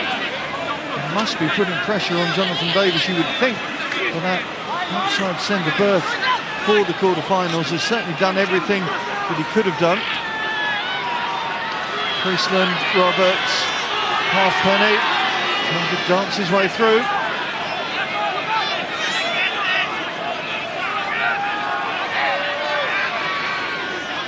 Charteris. Again, the focal point for the next phase. Priestland trying to get George North through, but George Harbour surfing his way towards the far stand. Didn't really have many options. Great variation from Reece Priestland as well. You see him just put a little kicking off his left foot. He's so comfortable on the ball, and it's just making it so hard for Fiji. He's putting pressure on him, and it's exactly what Wales have got to do. Well, that was going to be Reece Priestland's last action, because on comes Stephen Jones. It's brilliant to have Stephen Jones coming on. He's such an enthusiastic character. You've seen him bouncing around the hotel. He's like a little kid. He's so glad to be back in the frame, and he's really enjoying it. But Reece Priestland has been hugely impressive today. He's put that marker down and said, this is my shirt, and someone's going to have to do something amazing to get it off him, because he is looking a very, very assured performer for Wales. Well, Priestland and Adam Jones getting a standing ovation as they come across to the bench on this near side. And Warren Gatland will no doubt be delighted with their performance, and delighted with the fact that they've gone over for another try. Let's see who's going to come up with the ball. I think, well, it's Burns, the man who's being tapped on the back. And what a big moment it is for Lloyd Burns. His first international try. Fantastic. He's come on and done a good job at hooker. He's carried the ball well, working really hard, and just burrowed over. Wales won the line out, tried to work a move with Andy Power going down the blind side, and just ball retention, keeping hold of the ball, and just see Lloyd Burns picks up and powerful carry. Fiji be very disappointed with that defence, and but a good try from Lloyd Burns and a good powerful carry. Burns making the most of his size and dynamic to drive his way over for the 6th try. And Stephen Jones' first touch of the ball will be from the tee. Well, no surprise really, is it? No. It was a great kick by Stephen Jones, and Wales just look like they've really got a bit between their teeth now. They're ready to kick on, and when they get the ball, they want to score tries. And you just see here, Lloyd Burns with the carry. Fiji be desperately disappointed with that defence. He made about 5 or 6 yards there, and it's a bit too easy for him. But he gets over a well-deserved first try for Wales.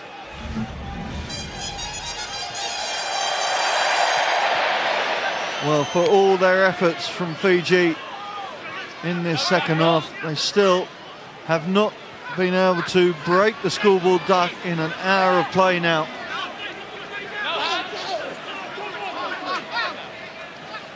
Little just throwing it out, hoping somebody will take responsibility. It is Matani Talai. Offloads to Laravu. North had the finger pointed at him. Sherman by very experienced operator, of course. Makatana Fekavau comes through on the crash ball. And there's a little more bulk to add to that particular thrust, but the referee's going to go back. Yeah, Wales just look like they don't want to give Fiji a try. They want to nil Fiji, and that's it's wonderful to see that's the attitude that the Welsh players have got. They really don't want to let Fiji score. And you suspect holding on to that nil will be as important now as the rest of the next 20 minutes. Definitely, this Welsh team, I sense that when you're watching Wales play, they've got more belief, and the expectation Warren Gatland has placed on them is brilliant. And the Welsh team, when they've got belief, they're a dangerous proposition. And that expectation Warren Gatland has placed on the teams means these players are being shaped with a different attitude. They're not just going into games thinking, oh, fingers crossed we can do okay. Warren Gatland's given them belief. They really believe they can go into a game against anyone and they can win the game. And they've done the hard work and the hard yards to be able to be in that position. And they look more than ready now to go on and really make a huge impact in this World Cup. Fiji trying to make the changes now to make a change to their fortunes. But you can see the concentration of all those players in red shirts, how determined they are to keep their job defensively, to maintain that strict control.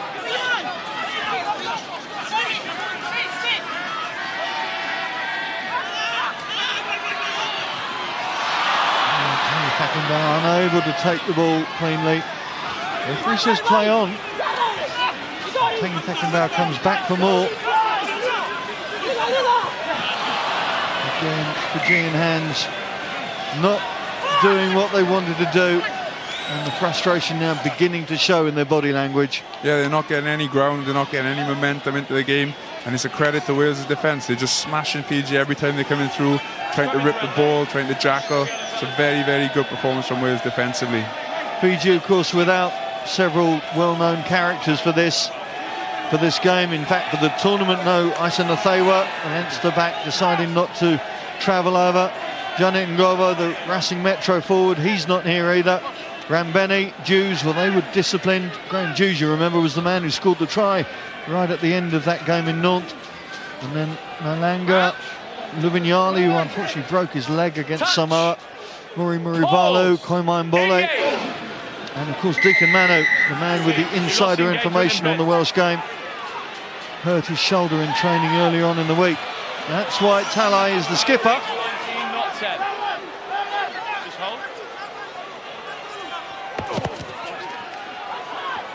Wayne Barnes almost offering a shield for that run. Scrappy ball, and here comes Vuliguli off his wing, looking for the chance to make a difference. Campesi Mafu.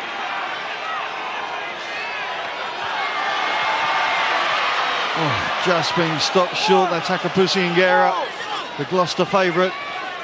Once again, and used as a replacement. Nicky Little tries to straddle one tackle. Still they come, still they drive for the line. And it's a turnover ball. What a turnover, what a defence from Wales. Well, as impressive as their attacking game has been this evening, their resolute defence has just been so impressive, so strong. The reactions as well, they're just busting a gut to get back and defend for each other. They do not want to let Fiji score a try tonight. And you see that Stephen Jones gets it. They get a turnover. I think it was Gethin Jenkins again. And Stephen Jones gets the ball, clears his lines, and you've got Jamie Roberts and George North, two of Wales' star performers tonight, two of their star players, chasing as hard as they possibly can to try and put Fiji under pressure when they gather that kick. Well, Roberts has done his lot. Jonathan Davis on to the outside centre berth, with Scott Williams stepping into the role he played against Namibia. Happy with his lot? Yeah, definitely. And just the picture of Jamie Roberts there be a bit of a worry for all our supporters. It was only an inch. Yeah.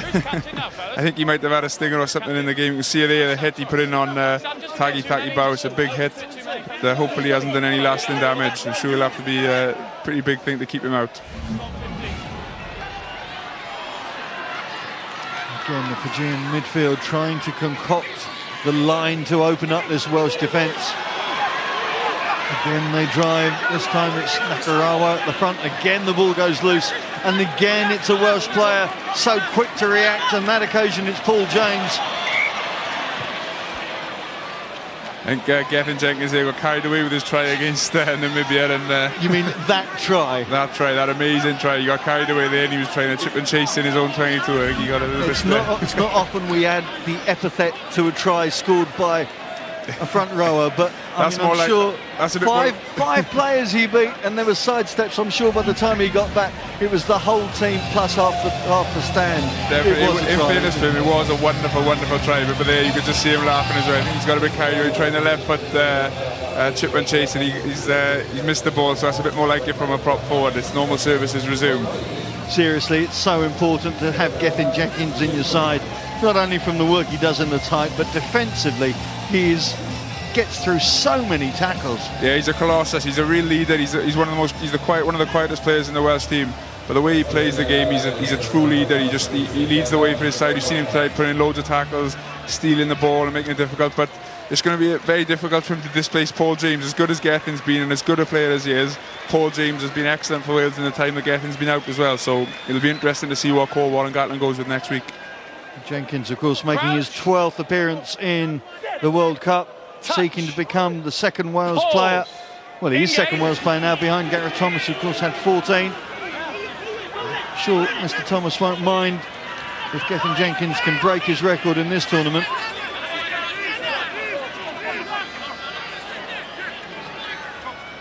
Ed Williams feeds outside to Stephen Jones, and it's a huge welly from the boot of the replacement fly half, but here comes Michael Tagi-Bao. In the contact area, look at the work done by Warburton. He really is so good around the contact area. We've seen the benefits of an out-and-out 7. We talk McCaw, we talk, well, Rousseau for South Africa. There's so many that make such a difference to the way that a team ticks. And there's no question now that Warburton is one of the main metronomes for this Welsh side. He's been outstanding. He deserves so much credit for the work that he's doing as leading the team. Well, on that occasion, stepping out of the line, and Nakarawa steps through it. So Mayambai gets the ball, but the execution quite horrific there. And guess who cleared that? G. Jenkins with the number 1 on his back. Halfpenny is going to try and make something of it. Well, Lee Halfpenny is going to trot over for the try, but he's going to hear all about who created it, because Gethin Jenkins will say, there you are, son, go fetch that. Yeah, that's the assist from Gethin Jenkins. But again, Wales, as soon as there's a turnover, they're reacting so sharply, and Lee Halfpenny just seizes on that and flies through. And if the mistake has happened, because he's worked so hard to chase her, he gets his rewards. And you see Fiji has some great offloads, but then Wales, just as soon as a tackle is made, they're attacking the ball and trying to steal it. They get a turnover, Gethin Jenkins boots it down the field, and you just see Lee Halfpenny's chasing so hard. I don't know, maybe questions about whether he's offside, and a slip in the slippery conditions, and Lee Halfpenny gets his reward for chasing so hard. Well, he deserves it for all the support work he's done, but Well, Gethin Jenkins and Stephen Jones. I almost expected Gethin Jenkins to be kicking off the tee there. We've got the Welsh coaching staff behind us, and there's some wry grins on faces there when your loose head prop has to set up your try. Yeah, he's going to be getting very confident, Gethin, with all these little things that seem to be going for him. But it's another good omen for Wales. The smile is back on the face of Welsh rugby as the rain now really drops down in droves. It's driving some of the people away from the stands. It is so almost monsoon condition like. Just over 10 minutes left. Burns trying to get outside his man. Referee brings play back. Yeah, you can just see he just took Sam Warburton out before he had the chance to take the ball. So clear penalty, and Wales got a chance now to get a good attacking position. With the substitutions that have now happened, of course, Sam Warburton is going to play once again the full 80. It's like, yeah, I think with Sam Warburton, I think he is that player now. He is the man for Wales, and I don't think they want him off the field for a minute. And I think it's great. It just gives it. He is the man for Wales now. He's the captain. He's the leader, and he's going to be on the field for every minute that he's available. I think that's another sort of Warren Gatland's placing an expectation on Sam Warburton as well, and I think it's excellent for Wales because they expect to perform and expect to do the business every single minute they spend on the field. Well, Fiji began their World Cup career here. It was called Rugby Park then back in '87, and they beat Argentina 28-9. Malanga is not playing today, but his dad was playing then. Cavacchini scored the try. But it's not been a happy return for the Flying Fijians 24 years later. And Wales continuing to turn the screw. George North up off Stephen Jones' shoulder once again. Offside is there, Warburton trying to resurrect it. There's an offside here, penalty. 10 minutes to go, the half century already up for Wales. This is exactly what we wanted to see from Wales. Though the second half, they've stepped up a gear again. They've been just reacting so quickly, and that's the biggest thing. Your reaction time, and they just anything that happens, they're on the ball and they just making things happen. It's awesome performance from Wales. And the desire is there. Look at the stats: 138 metres from George North. Really, you are going to get the best out of your wingers when you can allow them to impact on the game like that. And the work Wales are doing in defence as well. They can soak up pressure, they can stop teams scoring, as they've done against South Africa, as they've done against Samoa. And then when you've got people like George North, Lee Halfpenny getting in the ball in those sort of situations, it's a deadly combination. Engage.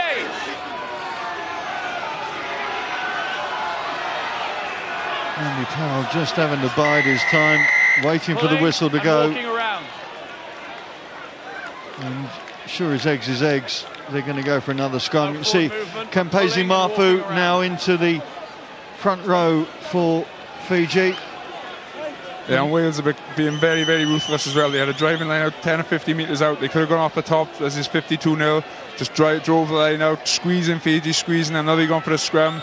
They were really patient, kept the ball in, went through Fiji as they were turning, and they've gone for another scrum now. They just want to really turn the screw, and they're a very ruthless machine Wales are becoming. Mafu up against Paul James. Made his debut last year against Australia against his brother. Lloyd Williams slicing through for another try. Well, it's all going Wales' way now. Fiji crestfallen, not quite sure where to turn, and the Welsh really turning the screw, really making the possession count.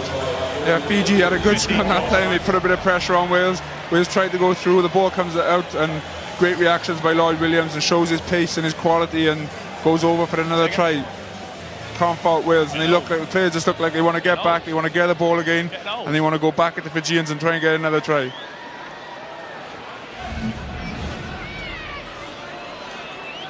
Well, the crowd, some of them having to leave because of these wet weather conditions, but I suspect all the Welsh fans happy with their lot now. Gethin Jenkins is coming off the park in front of us. He's being helped off, but I don't think it's too serious. Adam Jones back on. And Sam Warburton also coming off, so Just looking to see how Wales are going to set up now.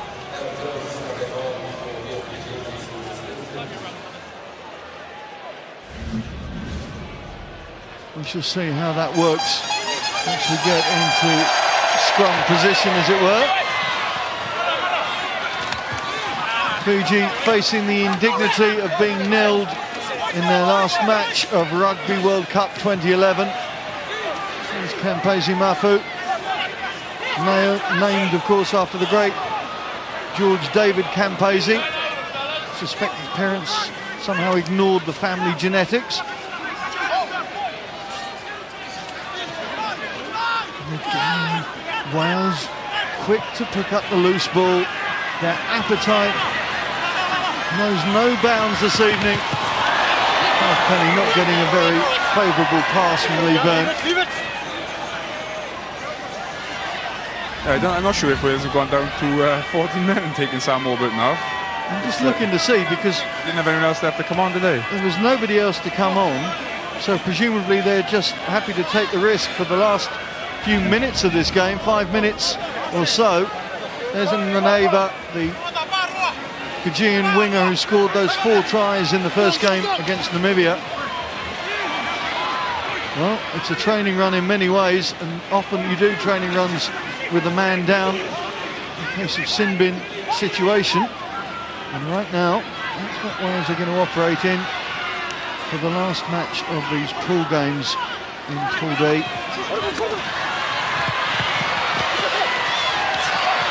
Offload from Kerrisoni allows Tang Feckenbauer to press further into the Wales 22.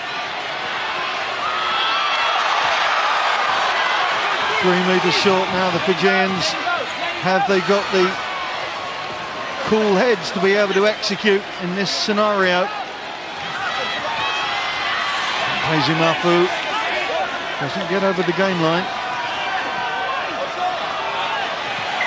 This time it's an illegal counter-ruck from Wales. Yeah, I don't know, it's a hell of a decision to play with 14 men as well, but Fiji are running the ball here and take full credit to them for trying to get a try. Mbai sets the ball back, here they come again, Talai. Try score against Samoa, of course. Ball still there, Michael Tangithakimbau trying to take the outside route.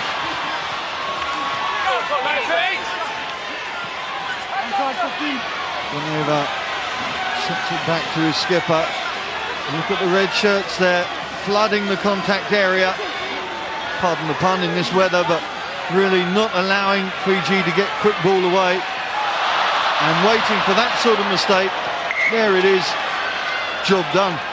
They're making it so difficult for Fiji. Fiji are really trying hard, but every time Fiji take the ball in, it's a genuine contest for the ball, and Wales will be delighted with the way they've performed defensively, and if they keep Fiji to nil, it would be a well-deserved accolade for them to have, because they've fully deserved that. They've defended for their lives every single time Fiji had the ball. Obviously the talk this weekend is going to be about missing faces from the big teams, but Wales initially seem to have got away with it in terms of, you know, New Zealand obviously no Dan Carter, Palau and Mitchell, missing from Australia, Frans Steyn from South Africa, Skrela, Juan Martin Fernandez, Lobe from Argentina. Yeah, obviously a couple of little bits of Jamie Roberts was holding his shoulder after he went off, so that's a little bit of a worry for Wales. I'm sure he'll be fine. But when Gethin Jenkins came off, he limped off, and he's obviously had problems with his foot, so hopefully that's a potential one for Wales. But I think the greatest thing the Wales have got is, I think whoever misses out, like James Hook and Shane Williams, 2 of Wales' best players probably have missed out, and Wales haven't missed them. And I think whoever's fit or who's not fit, Wales will be fine, because all the players are ready to play, ready to perform. And this looks a formidable Welsh team to me. They play in the South Africa performance was hugely significant. They beat South Africa at their own game, and tonight against Fiji, they've just grown into the game, and their reactions, and that's the sort of thing you can see. I think when you see teams reacting like that and playing with such intensity, that's when you can see that they're a quality side. And when you look in their eyes, they believe. Yeah, definitely. When you see, even like last couple of days, I've been in the same hotel as the Welsh team. You just see them walking around, and they've just got presence. And you look at some of the things the players have achieved. They've been on Lions tours. They've been frontline players for the Lions. They've won the Grand Slam. They look very, very good. close. Lloyd Williams out to Jonathan Davis. And able to skim that one into touch, and nothing that Fiji can do now. That's another thing as well. Wales have got options galore. They've got, I think, like Jonathan Davis will step up and kick. We've got Lee Byrne if he plays fullback. We've got Lee Halfpenny. It takes so much pressure off the 10, and he can just do the simple things. And Warren Gatland, I think, will be a very happy man going into the quarter-final next week.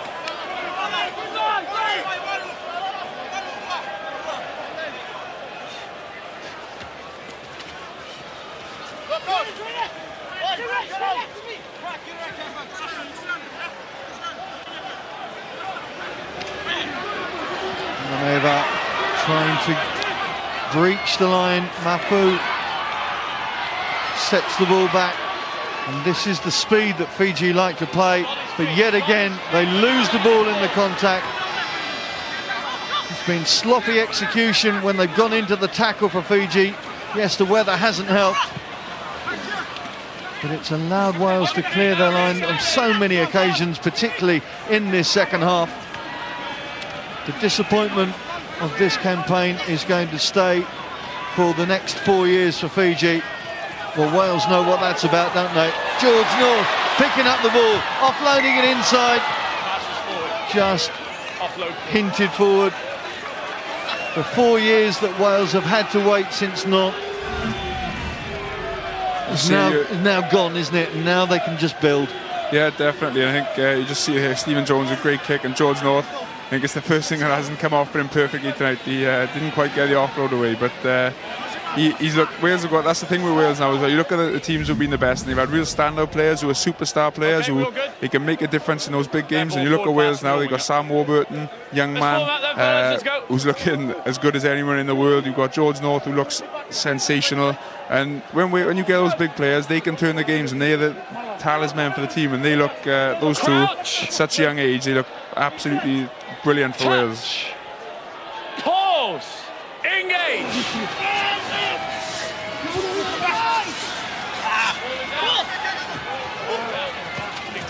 Certainly is out now. I think that was Paul James backheeling it into touch. Yeah, I think Paul James has had enough. He's enough running around now. It's time to get back and get back to the hotel and recover. Line-out's already been awarded, fellas. The last play of the day, and significantly it's gone back Wales' side. Ryan Jones trying to heave it into touch.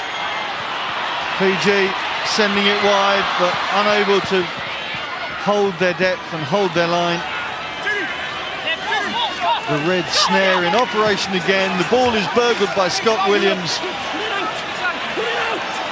Stephen Jones, well, they're going to keep playing. Lloyd Williams takes the ball, looks for the outside break from Jonathan Davis. Again, good strength from the young man, Lloyd Williams.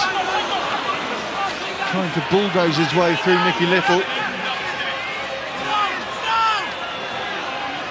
Bread of heaven ringing around, and they're going to celebrate with icing on a very tasty cake with another try from Jonathan Davis. Well, it really has been superb work from this Wales squad, not just the starting 15. Everybody has come on and made a difference. It's really exciting performance from Wales. To see Jonathan Davis, he's coming on, he's got a little bit of a point to prove. Scott Williams, great work here, stealing the ball. Great thing Wales has done. Scott, and then Jonathan Davis just with a strong carry. And another player Wales have got who can come on or start the game, who can give Wales penetration and make a difference. And hugely impressive performance from Wales. Really exciting for everyone connected with Welsh rugby. And I can't speak highly enough of this Welsh team on the evidence they've shown this evening. So the nail in the coffin from Stephen Jones sends it on its way. The 2 points is added to the scoreline. Well, the nightmare in Nantes is a thing of the past.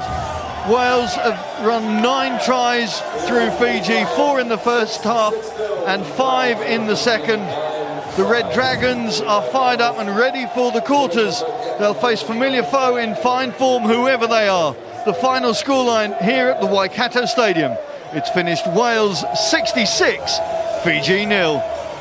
Absolutely ruthless. So much to admire in that Welsh performance. They're coming to the boil very nicely indeed, but will it be Ireland in the quarter-final? All the reaction, plus the big match between Ireland and Italy in Dunedin is coming right up.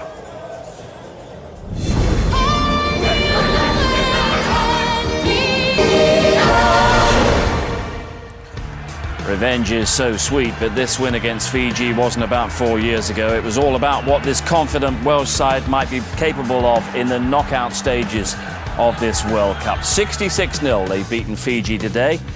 So in Pool D, Wales confirmed their runners-up spot behind the pool winners South Africa. Samoa take third. Wales into the quarter-final next weekend in Wellington, probably against Ireland. The Irish needing, though, to book their place against Italy in Dunedin, which promises to be the most hard-fought of our 4 matches this morning, and it kicks off at 8:30. But here's a happy Welsh captain, Sam Warburton.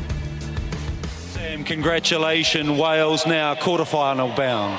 Yeah, brilliant. It's something we worked very hard for over the last 4 years, really, and it's it's a great feeling that we got to the quarters now. Very impressive performance right across the park. 9 tries, 10 out of 10 goal kicking. You couldn't have asked for more. Yeah, we said we wanted to be ruthless from minute 1 to 80 and put in a good performance throughout. And credit to Fiji, they kept pushing. They had a lot of territory, but our defence held strong, and that was a target for us. Always a tough game, these ones. It's shown with the other sides in the last round, but you seem to be pretty happy across the park as well. Yeah, definitely. I think everybody put in a good shift then, and the 10s, I think they played the game well. We played in the right areas, and there's obviously a couple of mistakes we can look back on, but I think all in all we better be pretty happy with that. Yeah, just those a couple of penalties at the breakdown. Yeah, a couple of silly penalties. We didn't really need to force those, and handling errors, maybe trying a little bit too much and getting ahead of ourselves. But we won 66 points. We can't complain with that really. Well, good luck in Wellington against Ireland. I'm sure you're going to get quite a bit of Welsh support. Yeah, we definitely will. Thank you. Cheers. Yeah, hopefully it's against Ireland. We won't take anything for granted, but it's laid to rest now as far as you're concerned, Gareth. 4 years ago, all that business.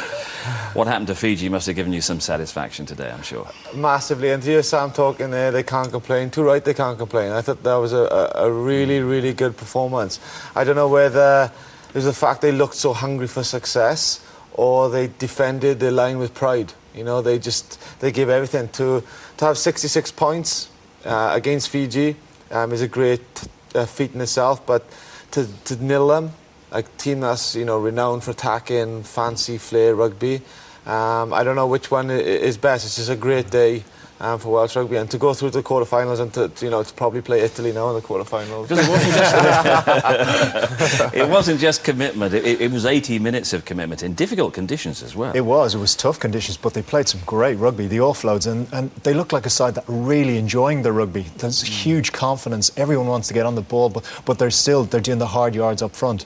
As Gareth said, Sean Edwards will be delighted with that. Not conceding any points to Fiji is a massive feat. A broken game, an open game, the sort of game the likes of Jamie Roberts, George North in particular would have been. They all played well out there, but George North was terrific, and really looked for work off his wing, and when he got the chance he really took it very openly, and I'm very pleased for Wales. And I just was quite interested with Warburton when he was speaking there, that it was really nice to hear that they're looking forward. It's not that the achievement's not making the quarters. It's okay, we can now with the job done, we're there, we can go forward. But when the team's in form like this and taking opportunities, trusting one another, that when the call comes, the ball gets there, lovely support. Look at all the Welsh just flooding that area to try and get into. We've got the 2 wingers there. We've got George North has come from the left. He's got the option of Halfpenny over on the right.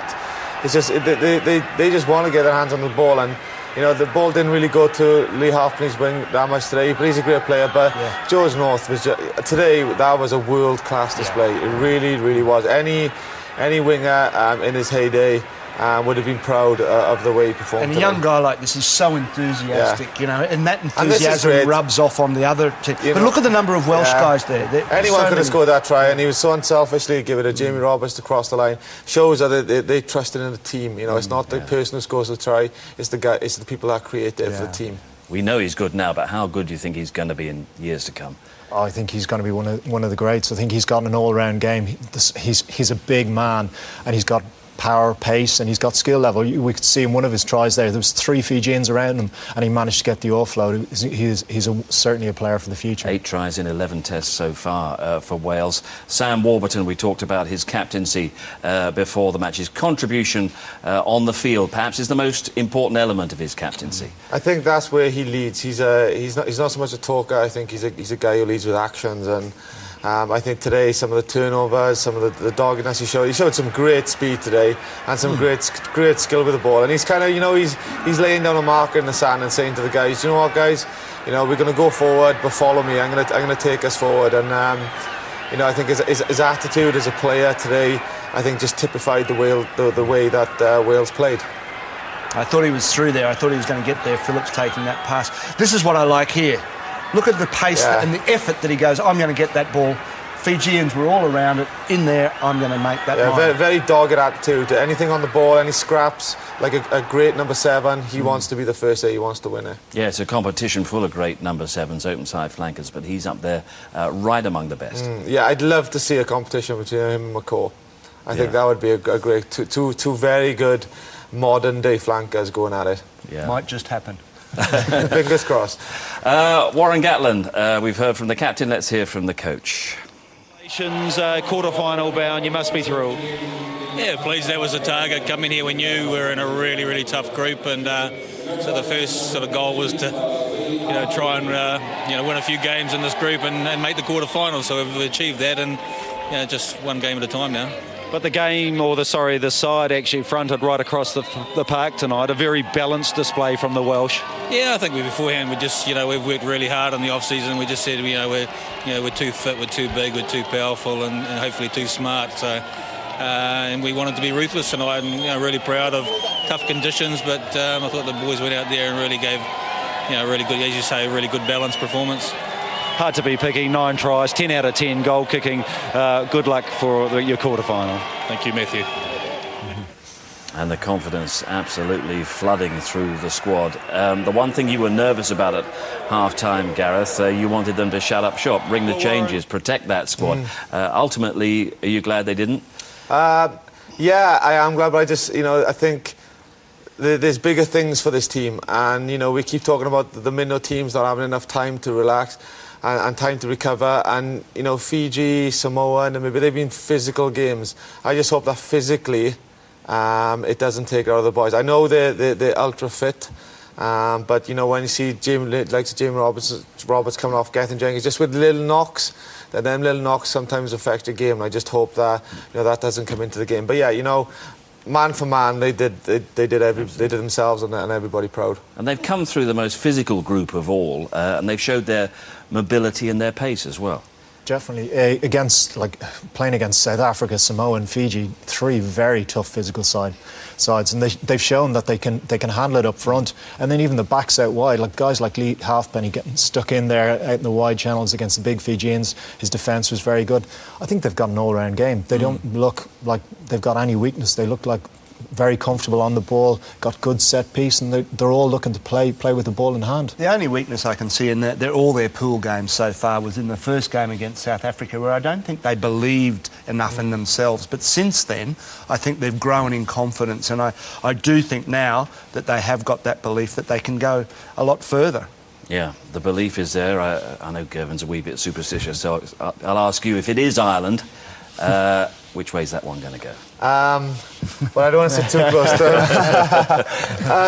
it. If it is Ireland, I think it'd be interesting, because I think what's kind of been good about Wales' game so far is sometimes, when you play the unknown and you play kind of a different way. The difference with Wales Islands, so many players play against each other week in, week out. They know the strengths, they know the weaknesses. So it'll be a really tactical battle. But I think the way Wales are playing, I think at this moment, it's them and New Zealand in this tournament are the ones that are outstanding. Makes it a fantastic prospect. You're off to New Zealand now. I think you leave a happy man. We'll see you in Wellington next week, where the Welsh are likely to face Ireland. They need a draw or a win against Italy to ensure top spot in Pool C, and that game is coming up next.